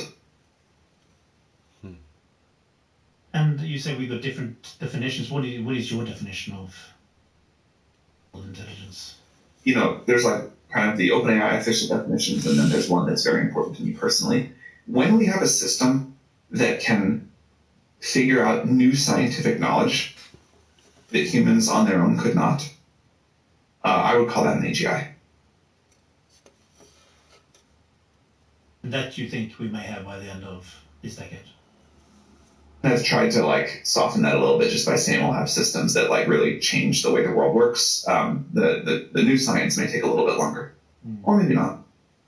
What's the end game here? Are we just all of us going to work and look less? I want to be people. I think we'll all work differently. I think many of us will still work very hard, but differently. Every technological revolution, people say that we're just going to do less work in the future, and we just find that we want a higher standard of living and new and different things, and also that we find new kinds of work we really enjoy. Neither you nor I have to work, and I bet we both work pretty hard. And I love my job. I love my job, and I feel very blessed. So the definition of work, what we work on, why we work, the reasons for it, I expect that all to change. What we do, I expect to change. But I love what I do, and I expect people in the future to love even more what they do, because there will be new, amazing things to work on that we can hardly imagine right now. And less boring stuff. Yeah. I'm all for getting rid of the boring stuff. I think everybody should love it. That's maybe one thing we could say in the future is everybody will do things that they love. You won't have to do things you don't. And I think most people probably don't love their jobs right now. I believe you just traveled the world. A lot of people and users. What was your main takeaway?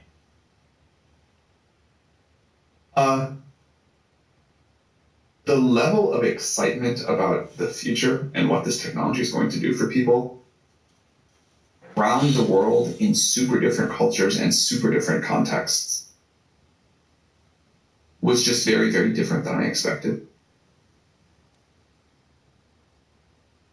It was overwhelming in the best way. Any difference between geographies? It's definitely in the developing world, people are just focused on what this can do economically right now. And in the more developed world, there's much more of a conversation about what the downsides are going to be and how this is going to disrupt things. And there's still excitement, but it's tempered more by fear. That was a striking change. a difference. Do you think it will lift up the poor part of the world? Yeah, I really do. I think it's going to make everybody richer, but I think it positively impacts poor people the most. And I think this is true for most kinds of technology.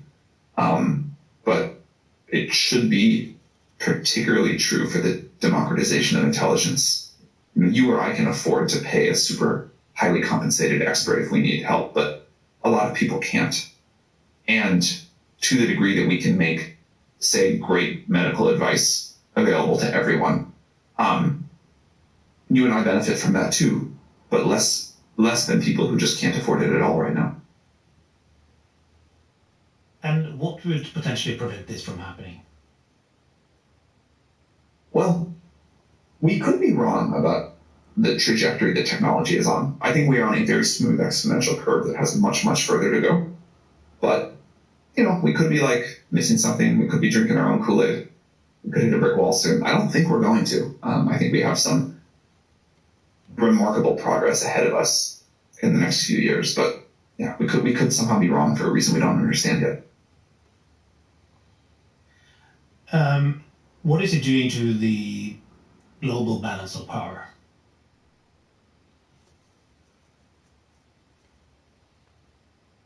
I don't know how that's going to shift. I'm not sure anyone does, but I certainly don't think that's something that I'm particularly well qualified to weigh in on. But it just seems like it's so key now to the weapon race, the medical race, the self-driving vehicle race, just all these races. Available pretty broadly. One of the things that we think is important is that we make GPT-4 extremely widely available. Even if that means people are going to use it for things that we might not always feel are the best things to do with it. But, we have a goal of globally democratizing this technology. And as far as we know, GPT-4 is the most capable model in the world right now. And it is available to anyone who wants to pay what I think are the very cheap API rates. Now, anyone is not quite fair. We're blocked we block a handful of countries that the U.S. has embargoes with or whatever. But it's pretty available to the world. But in order to develop it further, you need the right chips, right? And they are not available. The right chips, you also need the right people, and I would argue that's even more of a constraint.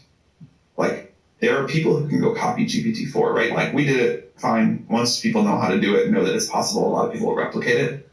But what matters is how you're going to get to GPT-6 and 7, and also, even more than that, how you're going to get the next set of very different ideas that take you on a different trajectory.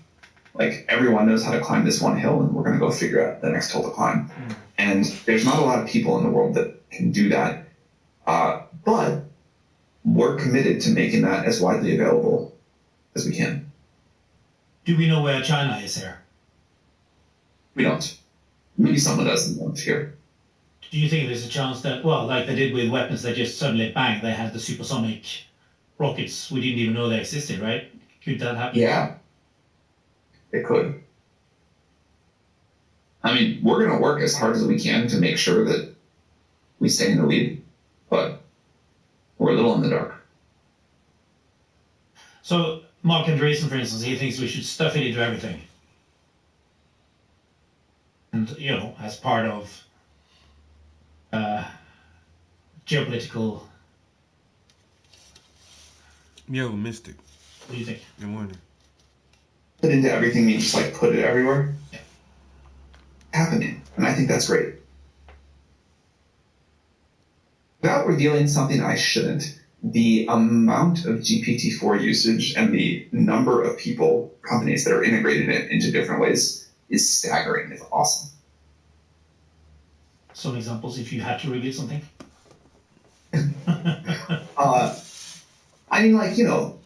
Car makers are putting it into cars, and I was like, all right, that sounds like a gimmick. And then I got to try a demo of it, and I was like, wow, being able to just talk to my car and control it in a sophisticated way, entirely by voice, actually totally changes my experience of how I like use a car in a way that I would not have believed was so powerful. So, for instance, you sit in a car. What do you say? This is probably where I don't want to like reveal a partner's plans, but you can imagine a lot of things that you might say. Like the basic stuff is easy. Like, you know, I need to go here, and I'd like to listen to this music, and also, can you make it colder? Sounds good.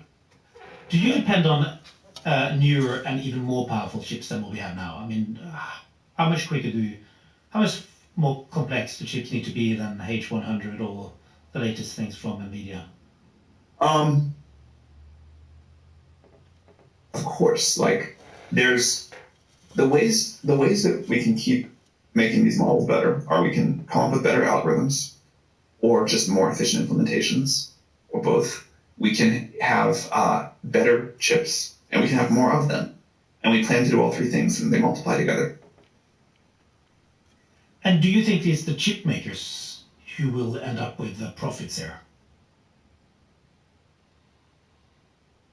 We'll end up with profits. I wouldn't say the profits. I think there's many people who are going to like share this massive economic boon.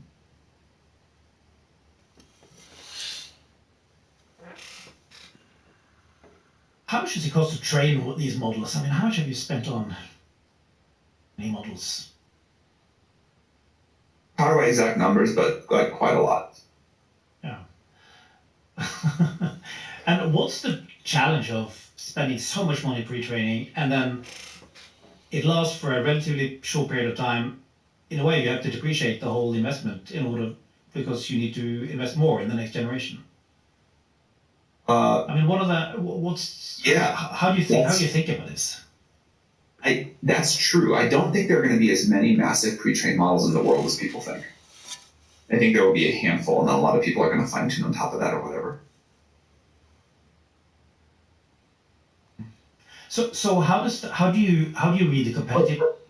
Part of it that I think is important is like, you know, when we did GPT-4, we produced this artifact and people use it and it generates all this economic value. And you're right, that does depreciate fast.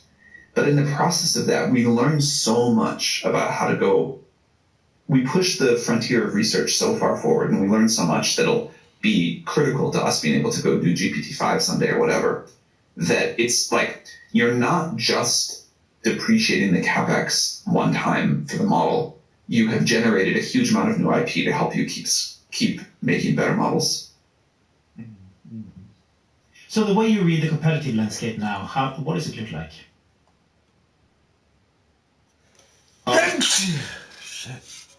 And there are going to be many people making great models. We'll be one of them. We'll like contribute our AGI to the world, to society, among others, and I think that's fine. And you know, we'll all different experiments. We'll try setting. You know, we'll have different features, different capabilities. We'll have different opinions about what the rules of a model should be. And through the magic of competition and users deciding what they want, we'll get to a very good place. How do you think you are competition? I don't know. I don't think about it that much, to be honest. Like our customers are very happy. They are desperate for more features and more capacity and us to be able to deliver our service in all of these little better ways. And we're very focused on that. I'm sure Google will have something good here at some point, but like I think they're, you know, racing to catch up with where we are, and we're thinking very far ahead of that. So normally in the software business, you have something which is cheap, where you ship a lot of it, or something which is very expensive and you don't ship so much. Here you could potentially ship something. I can see you smiling here. Here you could potentially ship a lot of the thing. Exactly. So tell us, how is this going to work?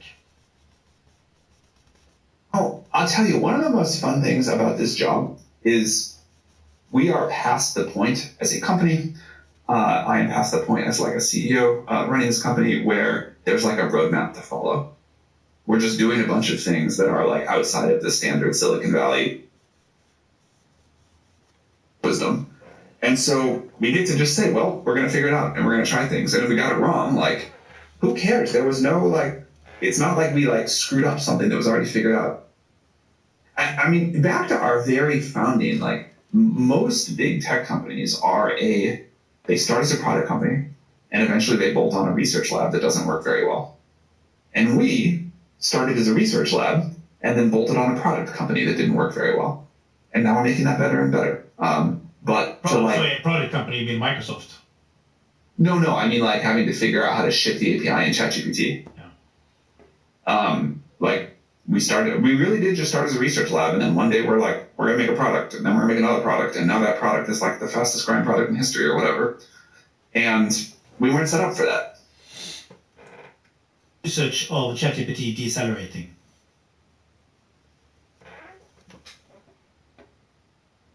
Maybe took like a little bit of a flat line during the summer, which happens for lots of products, but it is going up. What's about the relationship with Microsoft? How does that work? At a level, they plus computers, we train models, and then we both use them. And it's a pretty clear and great partnership. Are your goals aligned? Yeah, they really are. I mean, there's of course areas where we are not perfectly aligned, and like any partnership in life or business or whatever, I won't pretend it's perfect, but it is very good, and we are aligned at the highest levels, which is really important. And the misalignments that come up at the sort of lower levels once in a while,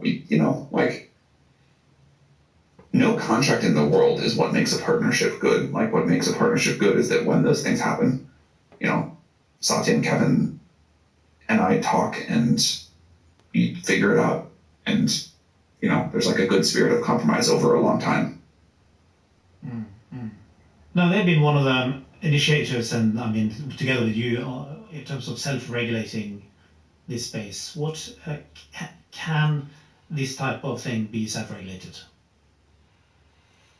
Entirely. I think it needs to start that way, and I think that's also kind of like how you figure out a better answer. But like, governments are going to have to do their own thing here, and we can provide input to that, but we're not like the elected decision makers of society, and we're very aware of that.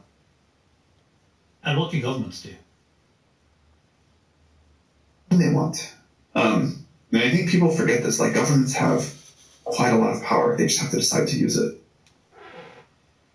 Yeah, but I mean, so let's say now Europe decides that they're going to regulate you really harshly. I mean, you're just going to say goodbye, Europe, no?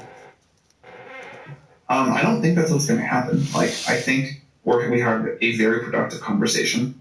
I think Europe will regulate AI, but reasonably, not very harshly. And what is a reasonable regulation? What is that level? There's many ways it could.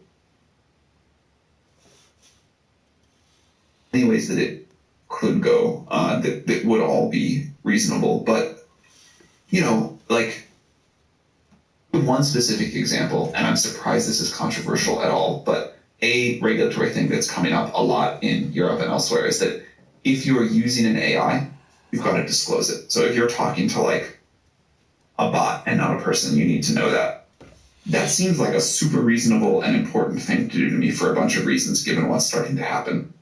To my surprise, there's some people who really hate that idea, but I'd say that's like a very, very reasonable regulation. I agree.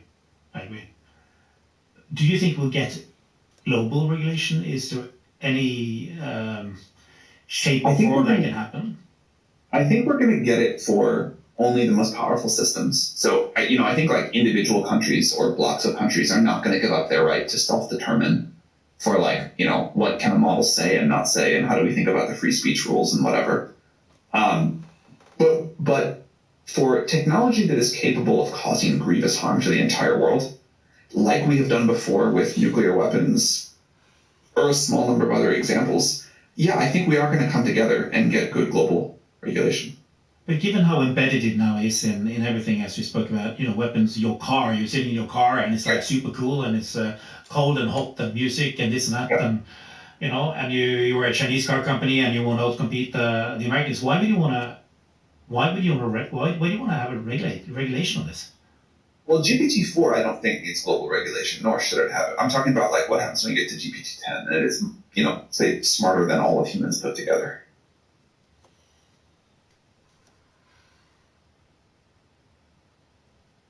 You think we'll get it? I think we'll get it. You have the cost of intelligence coming down so dramatically like it is now. What is it going to do to productivity in the world? It's supposed to go up a lot, right? That's what theory tells us. And that's what I think. So I've told everybody in our company that, hey, we should improve our productivity by 10% over the next 12 months. All of us. And you know how I got the number? ChatGPT? No. I just took it straight out of the air. What do you think about the number? Is it low, high? Under ambitious. Under ambitious. What should productivity increase by? How do you measure? The stuff we do. That's not very good measurement, but just the kind of stuff that I produce. How much of your company writes code?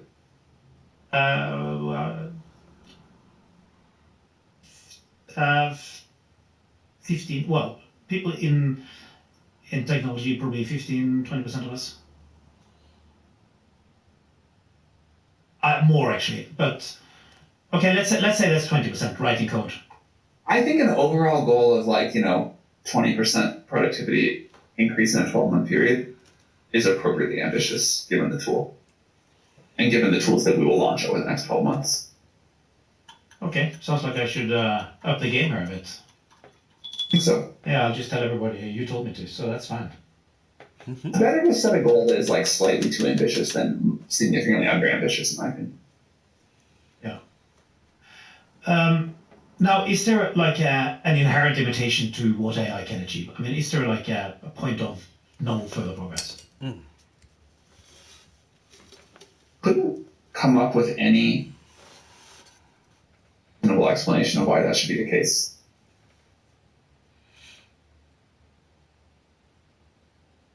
That most people overestimate risk and underestimate reward. What do you mean by that? There's a lot of people that don't go start the company or take the job they want to take or buy a product idea because they think it's too risky. And then if you really ask them, all right, can we unpack that and can you explain what the risk is and what's going to go wrong? It's well, the company might fail. Okay, and then what? Well, then I have to go back to my old job.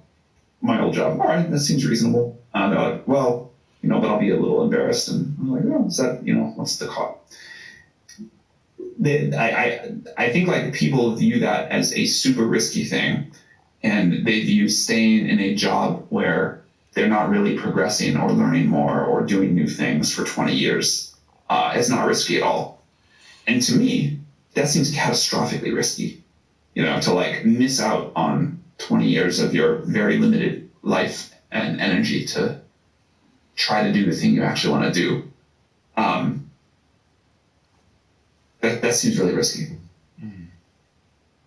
If that were. Talking about staying in your job, so the leaders and the CEOs, so how is AI going to change the way leaders need to act and behave? Well, hopefully it's going to do my job. Hopefully the first thing we do with AGI is let it run OpenAI, and I can, go sit on the beach. That'd be great. We don't want to do that for long, but right now it sounds really nice.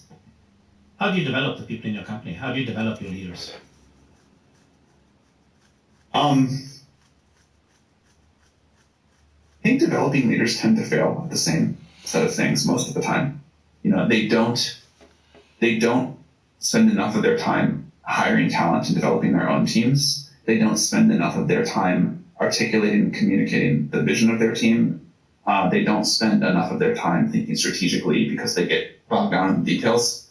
And so when I put a new person in a very senior role, which I always try to do with promotions. I mean, I'm willing to hire externally, but I always rather promote internally.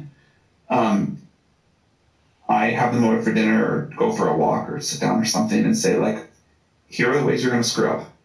I'm going to tell you all of them right now. You're going to totally ignore me on this and not believe me, or at least not do them because you're going to think you know better, or, not make these mistakes. But I'm going to put this in writing and hand it to you, and we're going to talk about it in 3 months and then 6 months, and,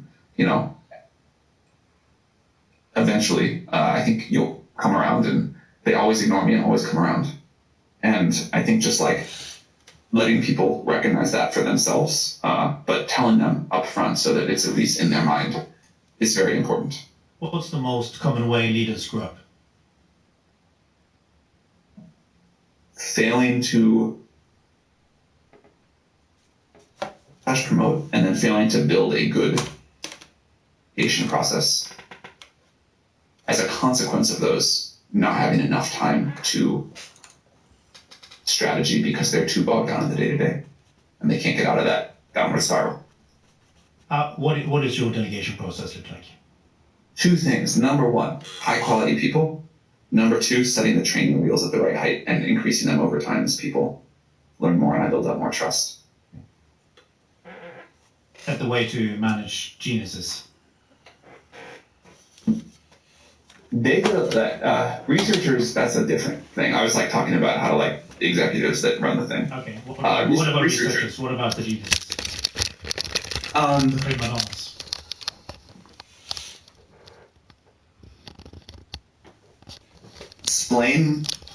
Pick really great people. Explain the general direction of travel and the resources that we have available, and kind of at a high level where we need to get to the next level. So, we have to achieve this to go get the next 10 times bigger computer or whatever. And, provide just mild input on, it would be really great if we could pursue this research direction, and this would be really helpful, and then step back. Kind of we set a very high level vision for the company and what we want to achieve, and beyond that, researchers get just a huge amount of freedom. Do you think companies generally are too detailed in the remit they give the teams? Yes. At least for our kind of thing. I think managing... we talked earlier about having to rediscover a bunch of things. I say this realizing it's going to come across as arrogant, and I don't mean it that way, but I think it's an important point. There used to be great research that happened in companies in Silicon Valley. Xerox PARC being the obvious example. There have not been for a long time, and we really had to rediscover that, and we made many screw-ups along the way to learn how to run a research effort well, and how you balance letting people go off and do whatever towards trying to get the company to point in the same direction, and then over time, how to get to a culture where people will try lots of things, but realize where the promising directions are, and on their own, want to come together to say, let's put all of our firepower behind this one idea because it seems like it's really working. I'd love to tell you we always knew language models were going to work. That was absolutely not the case. We had a lot of other ideas about what might work. But when we realized the language models were going to work, we were able to get the entire research trust, or almost entire research brain trust, to get behind it. I'm slightly surprised you say that there was no innovation culture in Silicon Valley, because that's a bit contrary to what I thought. So there's an innovation. Yeah, there's a product innovation culture for sure, a good one. But again, I hate to say this because it sounds so arrogant, but before OpenAI, what was the last really great scientific breakthrough that came out of a Silicon Valley company? And why did that happen? What happened there? Well, no, I don't need you. I'm saying why did this disappear in Silicon Valley, do you think? I have spent so much time reflecting on that question. I don't fully understand it. I think it got so easy to make a super valuable company, and people got so impatient on timelines and return horizons that a lot of the capital went to these things that could just, fairly reliably multiply money in a short period of time, by just saying, like, we're going to take the magic of the technology we have now, the internet, mobile phones, whatever, and apply it to every industry. That sucked up a lot of talent, very understandably. You had some your co-founders pretty into big hairy goals, right? Trying to make AGI, I think that's the biggest, hairiest goal in the world. So not so many companies have those kind of co-founders and people who with that kind of track record and that type of talent magnet, funding capabilities and so on. How important was that? You mean Elon by this, right? Yeah. And some of the other people you worked with in the beginning. There were 6 co-founders, Elon and me, Greg and Ilya, and John and Wojciech. And, Elon was definitely a talent magnet, an attention magnet for sure. And also just has some real superpowers that were super helpful to us in those early days, aside from all of those things, and, contributed in ways that we're very grateful for. But the rest of us were pretty unknown. And I mean, maybe I was somewhat known in technology circles because I was running Y Combinator, but not in a major way. I had to grind it out, but that was a good and valuable process. Superpower.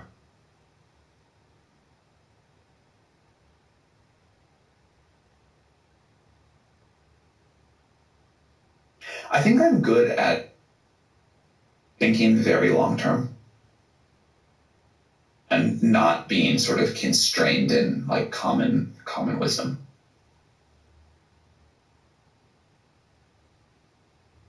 Well, I think I'm good at evaluating talent. That was a really helpful thing to learn from Y Combinator. You said in 2016 that long-term thinking is a competitive advantage because almost no one does it. Yeah. I mean, when we started OpenAI and said we're going to build AGI, everybody was like, that's insane. A, it's 50 years away, and B, it's the wrong thing to even be thinking about. You should be thinking about this, how to improve this one thing this year. And, also this is unethical to even say you're working on it because it's such a science fiction and you're going to lead to another AI winter. It's too much hype. And we just said it's going to take us a while, but we're going to go figure out how to do it. You said you were also good at assessing talent. How do you do it?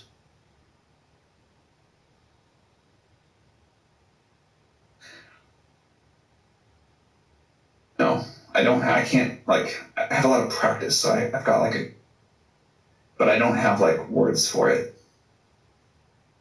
I can't tell you here's the 5 questions I ask, or here's the one thing I always look for.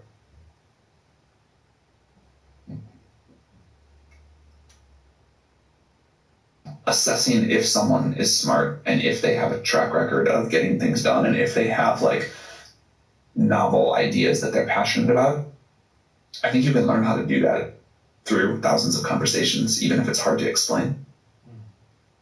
Why is Europe so behind generally when it comes to innovation and innovative culture? I'd ask you that. I don't know. Why is it? Well, is it, first of all? Well, I guess it is. Where the big tech companies are, where the big innovations come.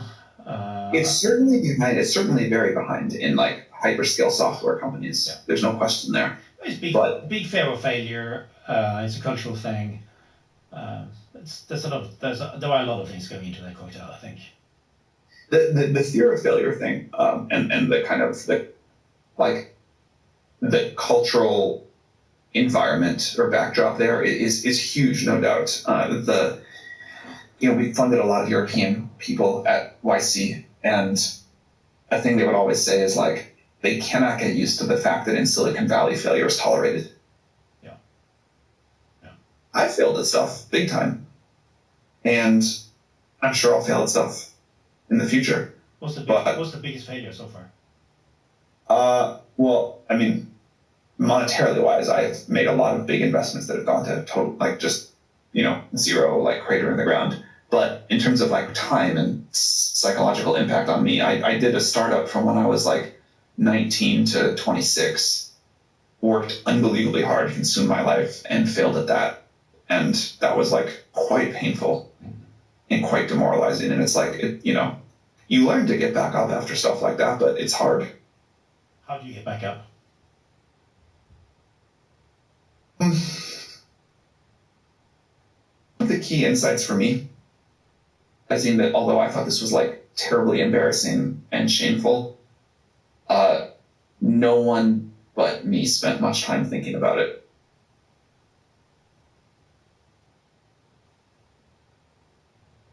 Who do you ask for advice, like personally? Strategy is not to just have like one person that I go to with everything. And a lot of people do that. They have like one mentor that they go to for every big decision. But my strategy is to talk to a ton of different people when I'm facing a big decision and try to synthesize the input from all of that. So if I'm facing like a real major strategic challenge for OpenAI, kind of one of these bet the company things, I would bet that, counting people internal and external to the company, I've talked to 50 people about it. And probably out of, 30 of those conversations, I would hear something interesting or learn something that updates my thinking. And that's my strategy.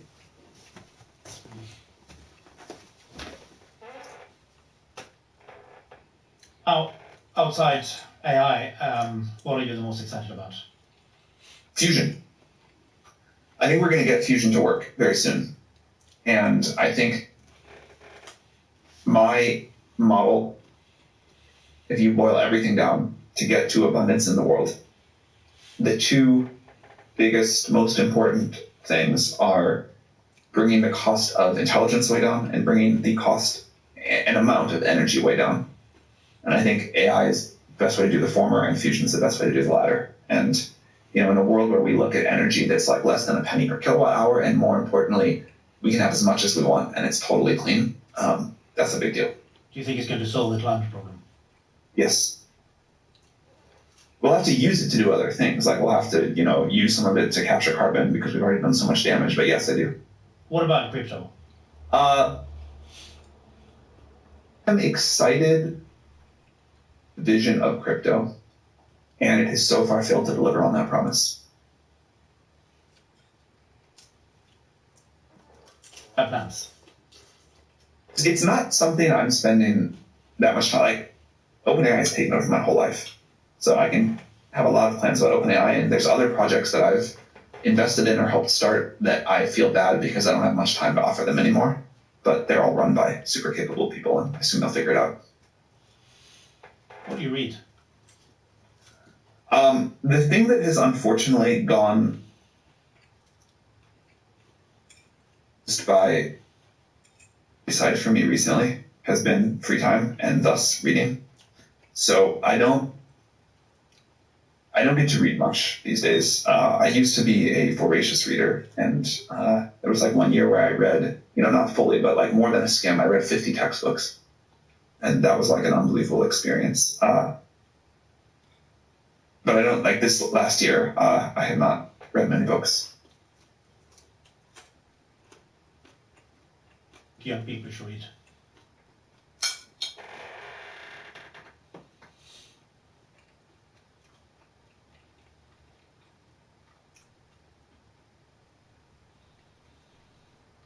Great question.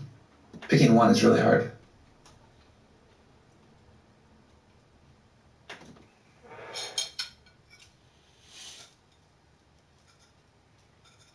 I don't think. Such a good question.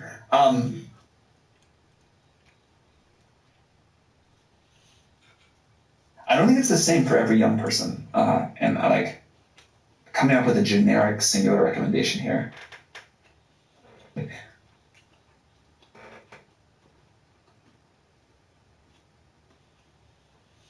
Give a faithful answer on this one.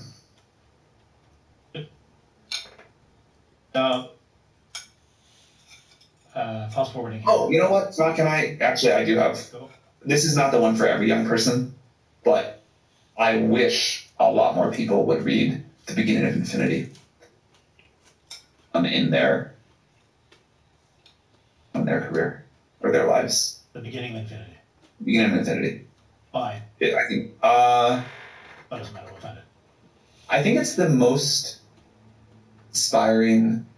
You can do anything, you can solve any problem, and it's important to go off and do that.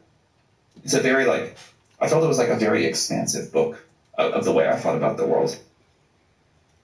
Well, Sam, I think that's a very beautiful place to go in for landing. Now, last one. So, fast forward a couple of decades, people sit and they reflect on Sam Altman's impact on the tech world and society. What do you hope? What do you hope they'll say? What do you hope your legacy will be?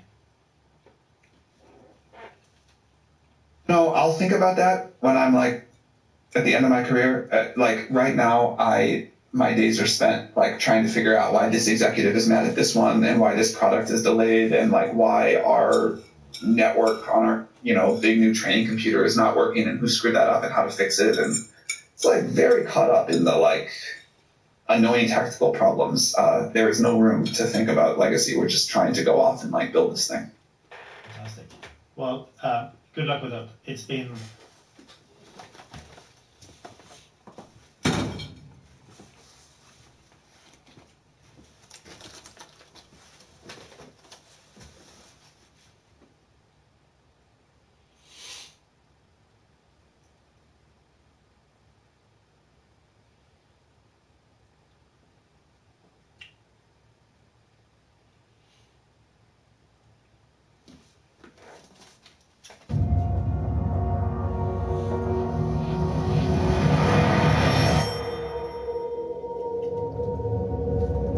When I was a child at the edge of the galaxy, I heard stories about a man who could forecast the future.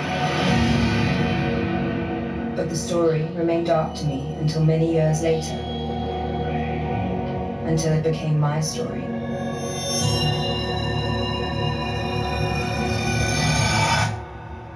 Until it became the only story. You're familiar with my work, psychohistory? Every mathematician has read your theories. It's not a theory. It's the future of mankind expressed in numbers. And the Empire won't like the future I predict. History is littered with charlatans and false messiahs. We should kill them. We can murder the men, but what about the movement, brother? Martyrs tend to have a long half-life. His math was right. The Empire is dying. Wars will be endless. 1,000 worlds reduced to cinders.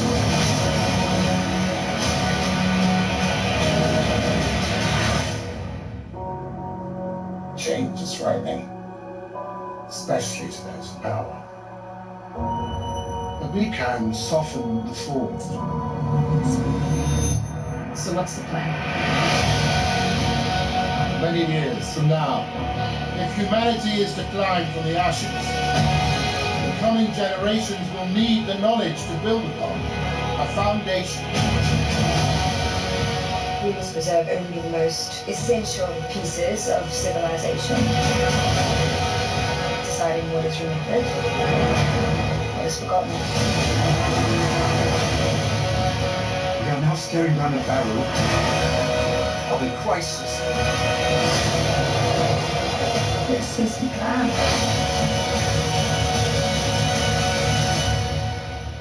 I'm not turning around now.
a recap of the first season of Foundation.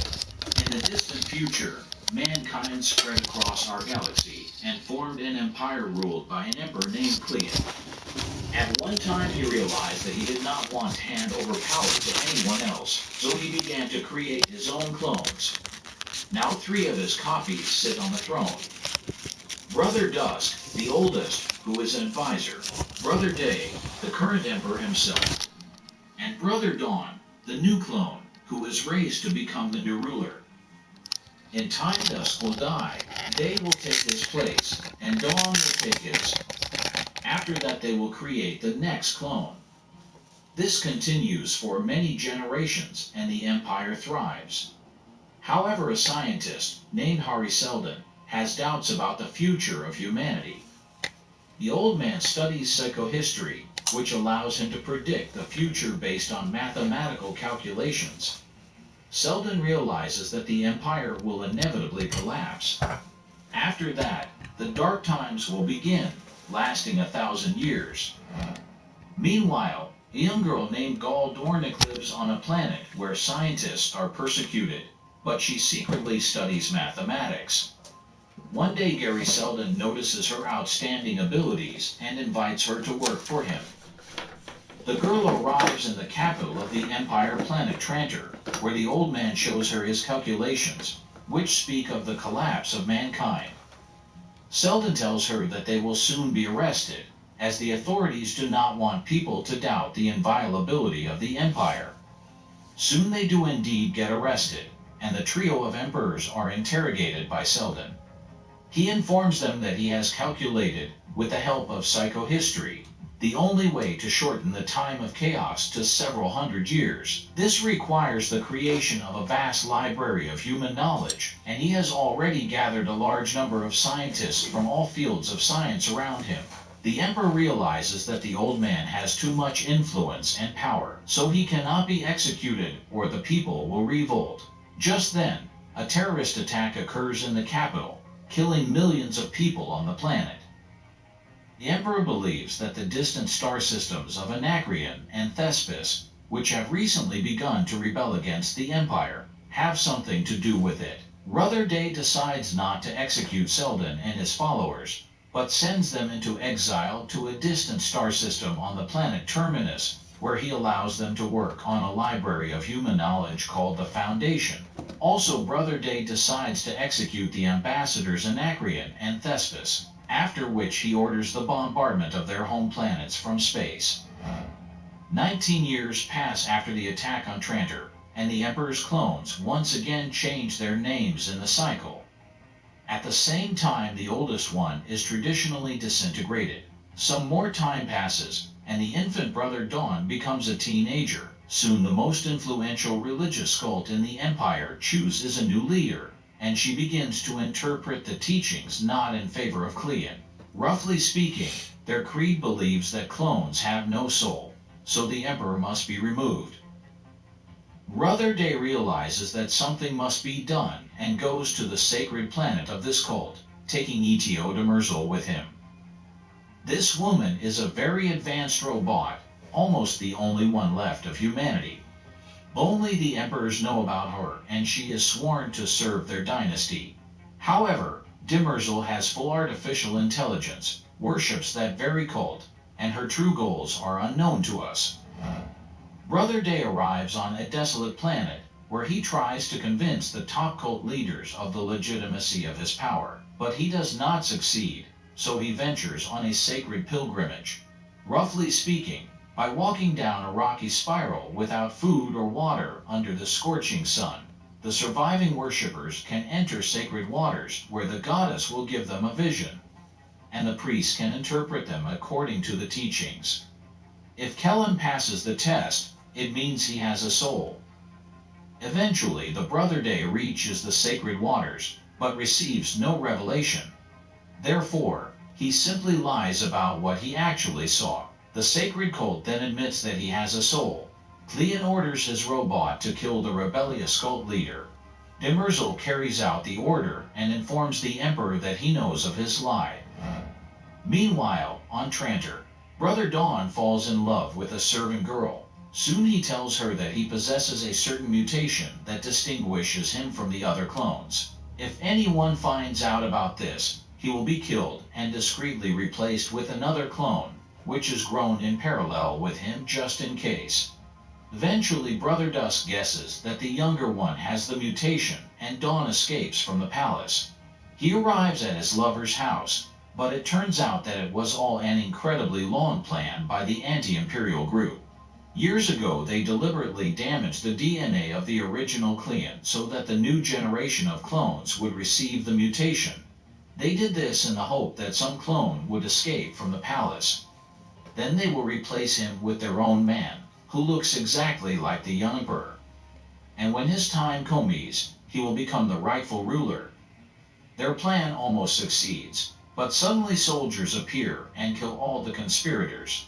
It turns out that Brother Dusk was aware of the conspiracy and, with the help of Dawn, found the main cell of the rebels. Brother Day wants to spare the young clone, but Dimmorzel kills him, as she does not submit to any particular person, but to the entire Cleon dynasty as a whole, which has been threatened. Soon the Brother of the Day discovers that the conspirators have also violated his DNA.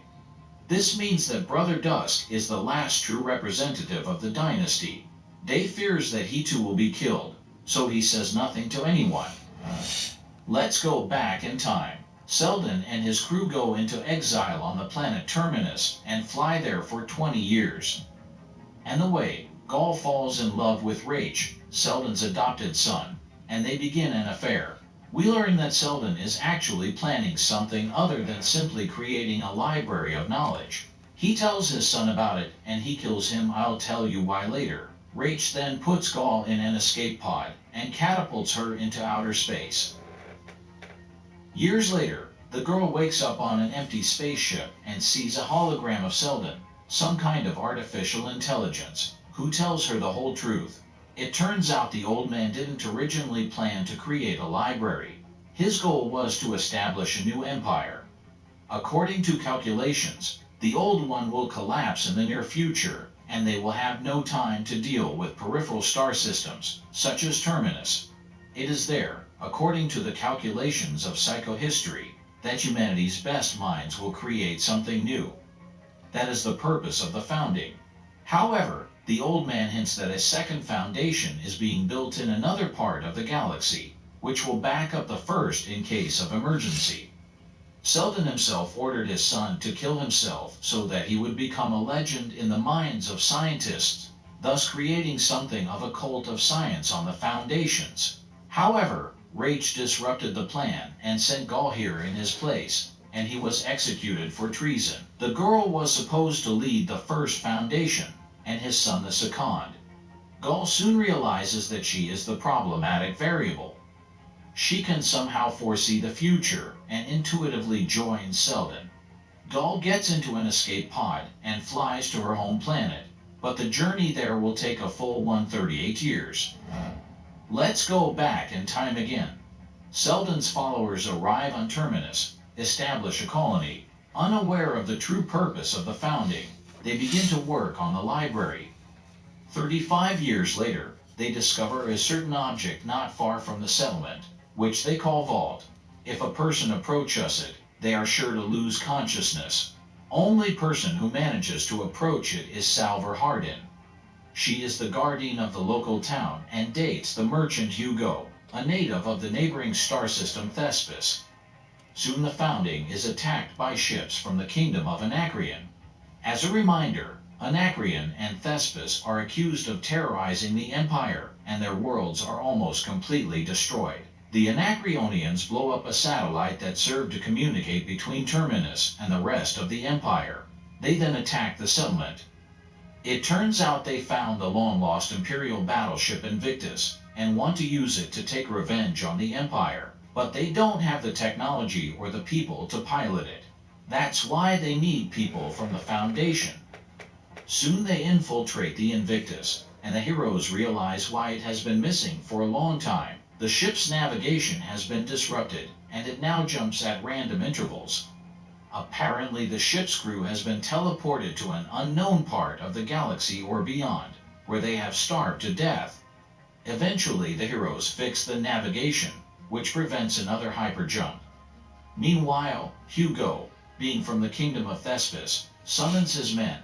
The heroes move the Invictus to Terminus and descend to the planet, after which Hardin kills the crazy Anacreonian commander.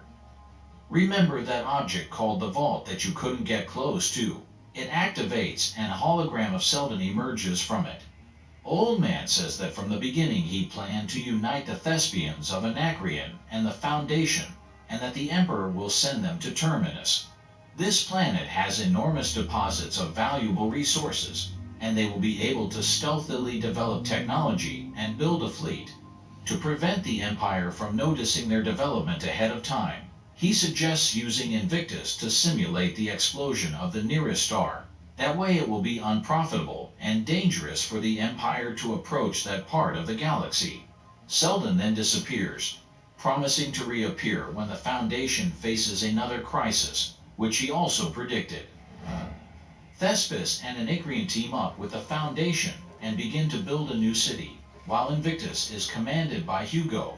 Hardin receives various visions throughout the season and thinks it was Sanctuary doing it, but Seldon says it can't be. She soon discovers that she is in fact the daughter of Gaul and Raich and has inherited from her mother the ability to foresee the future. The girl decides to go in search of her mother and flies away from Terminus. Meanwhile, Gaul finally makes it to her home planet. Intuitively, she finds some sort of spaceship underwater and rescues the girl from the hibernation chamber. When she wakes up, she turns out to be Hardin, who has been on this planet in her sleep for many years. The heroine tells Gaul she is her daughter and gives her the device with all of Seldon's calculations recorded on it. End of Season 1. Don't forget to subscribe to the channel and click the like button. Thanks for watching. Goodbye.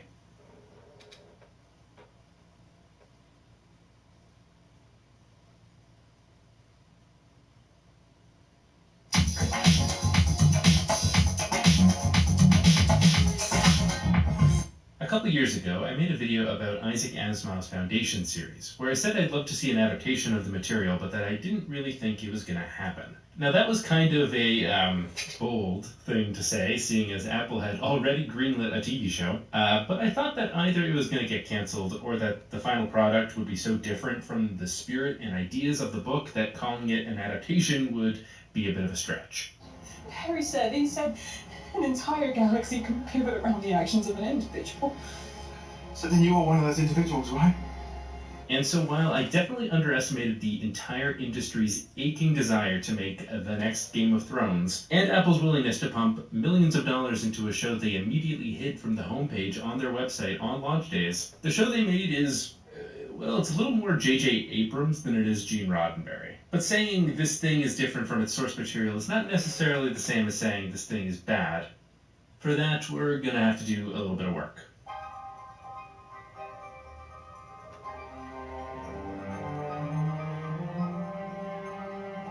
To recap a little, Foundation is a 7-novel series by science fiction writer Isaac Asimov. The story is about a mathematician named Harry Seldon who invents a type of math called psychohistory. This allows him to make predictions on what large populations will do over time, and using this he realizes that the Galactic Empire is going to fall. Stopping the fall is impossible, but the following Dark Ages could be shortened from 12,000 years to just 1,000 years if his plan is followed. This involves a group of scientists making a small settlement on the edge of the galaxy called the Foundation that will eventually start the Second Galactic Empire. The first 3 novels are actually a collection of 9 short stories and novellas, each of which is set decades or centuries after the previous one, meaning very few of the characters are in more than one story. The characters themselves are mostly just plot devices with little in the way of personality or growth, but the charm of the series is that it gives an insight into the larger forces at work in society, political, economic, or social realities.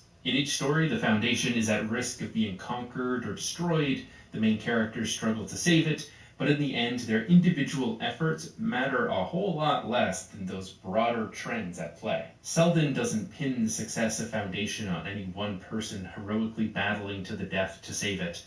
Harry said, an entire galaxy can pivot around the actions of an individual. But on the assumption that groups of people are pretty much the same, and that they're motivated by the same things, and that so long as the people who want to conquer the Foundation are incentivized to leave it alone, they will. So every story has a sort of anti-climax when it comes to capital A action. There aren't big space battles to read about, but instead the final chapter of any Foundation story is just as thrilling as a Sherlock Holmes revealing a mystery. One of the characters will stand up and explain why things happened the way they did, and the reader slaps their head and says, of course. I read these books when I was a teenager, and they were a formative experience for me. Nothing else I read taught me how to look at the world this way, to step outside of the individual or the easy narrative of good versus evil and look at the desires that motivated society. I honestly do think it is one of the best ways to learn to appreciate systemic issues in our society. And really, if there's anything that I wanted out of an adaptation of this material, it's that it retains this core idea. The exact plots or characters themselves aren't important, so long as the writers come up with new ways to show how societies can behave predictably, and new insights into what motivates those behaviors. So, what did the show do? Well, it's a mixed bag. The pilot episode of the show is really good, except for the first 5 minutes, which are really confusing. Rather than organically building the story, the show tries to introduce us to everything, everywhere, all at once. So we have our ostensible protagonist, Gale, giving a voiceover about stuff that doesn't really matter and is sometimes even just incorrect. But I never reached Terminus. Straddling the farthest reaches of civilization, unsettled by man. This scene on Terminus is here to build up the mystery about what this weird floating vault thing is that people can't seem to get close to, except for this character, Salvor Hardin. It's a literal mystery box, you guys. And then it cuts to 35 years earlier on a different planet, Tranitor, and we get exposition on why this guy Harry Seldon is so important. And on top of this, the voiceover starts name-dropping characters that do not appear on this season of the show. Hober Mallow, the mule. I would learn these names one day. These are characters from plotlines that will take entire seasons to fully introduce, so from the perspective of a new viewer, it's too much information that they'll never remember, and from the perspective of a book reader, it's a huge overcommitment and distracting from the main plot. It's only after all of this that we meet our actual protagonist on a planet called Synax, and I really wish they started the show here, or even earlier. There's a later episode that has a half-hour-long flashback to Gale's life on this planet that I wish was just the start of the show. In the pilot, we literally only see her saying goodbye to her parents as she boards a spaceship to go to the capital. But in the flashback episode, we get to see what life is like on her theocratic homeworld that's been ravaged by climate change, how her people are violently opposed to science, how she admires Harry Seldon as a mathematician from afar. There's a whole story surrounding her choice to remove her prayer stones, secretly entering a math competition that will get her off of the planet, how she's motivated to leave so that she can find a solution to her planet's flooding. There's conflict with her religious father, and then finally her leaving her family. That is some really good science fiction character-based drama. This would have made for a great first act of the show, and I secretly believe it may have even originally been written as the introduction, but then the story got rearranged later out of fear that it was too slow of a start. As we'll see with the rest of the show, the writers are very interested in fleshing out the characters of this story, which is excellent. As I said in my last video on Asimov, his characters are the weakest part of his writing. They are one-dimensional. Sometimes they can be quippy and fun, but we don't see them lead interesting, emotional lives. It's not what the stories are about. Injecting more of that into the story is great and pretty necessary when it comes to the realities of what gets made into television today. I just wish that they had led with that here rather than a jumbled start of 3 or 4 different plot lines. This mysterious scene on Terminus is fine as a cold open, but it doesn't really need the voiceover. And why show us Harry Seldon now when our main character is going to meet him later on and we're going to have to reintroduce him anyway? Despite all this, the jumbled start, the unnecessary voiceover, the rush to get Gale off the planet, the rest of the episode is quite good. It's the closest the show comes to directly adapting anything from the books themselves, as this is, with a few additions, a direct adaptation of the first story in the Foundation series, The Psychohistorians. On one side of the plot, we watch Gale meet Harry Seldon and learn about his discovery that the Empire will fall. The Empire will fall. Interstellar wars will be endless. 10,000 worlds reduced to radioactive cinders. The Empire doesn't like that he's been saying this and is worried that it will cause people to lose confidence in the regime, so they have him and Gale arrested. Harry is tried, and Gale is pressured into testifying against him. In the end, they both manage to get themselves released because the Empire fears the political backlash of silencing a popular critic. The other half of the episode focuses on the Emperors themselves. That's Emperors plural, as there are 3 of them, all clones of Emperor Cleon from 400 years earlier, but made at different ages. There's Brother Don, who is the heir to the throne, Brother Day, who is the ruling emperor, and Brother Dusk, the former emperor who is now supposed to act as an advisor, and also add to this giant moving mural of the Empire's history. The imperial hierarchy is entirely unique to the show, and I love this idea so much. First of all, I think it's really funny that the idea probably happened because David Goyer mistyped Emperor Cleon as Emperor Clone and thought, hey, that's an idea. Second, because it's a practical way to keep Lee Pace on the show, and while I have had words to say about the Hobbit franchise, he was unquestionably the best part of it, and I'm glad to see my favorite man crush have a role where he wasn't covered in obscene amounts of makeup. What was I saying? Oh yeah, third, I like the genetic dynasty as a concept because it perfectly articulates why Harry Seldon is right that the Empire is in trouble. His entire point is that the Empire is stagnant, and the Empire is literally run by clones. Their leadership never changes. The Empire cannot adapt with the times and is going to get run over soon. You offer nothing new, just a younger grape. Gonna need more time?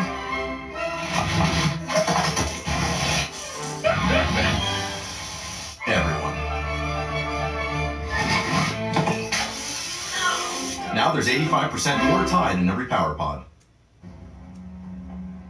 And the same vine, destined for the same old bottle. Oof, like damn, that line is perfect.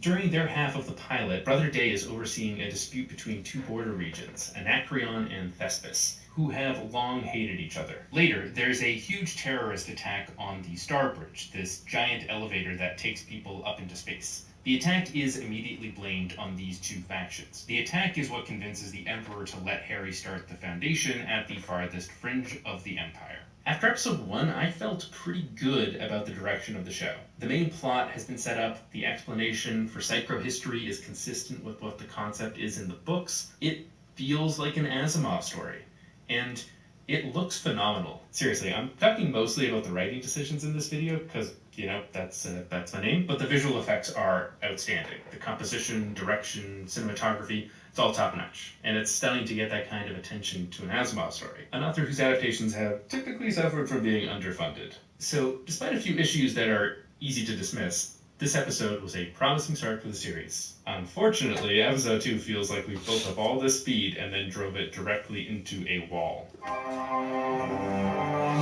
Given the more or less direct adaptation of the Psychohistorians in episode 1, I expected that the show would spend the rest of the season over on Terminus, showing us some version of the first crisis from the second short story, The Encyclopedists. The Encyclopedists? That is what happens after this episode, so episode 2 feels more like an extended pilot, but it feels like the pilot episode for a completely different series, at least as far as everything that happens on the ship bound for Terminus is concerned.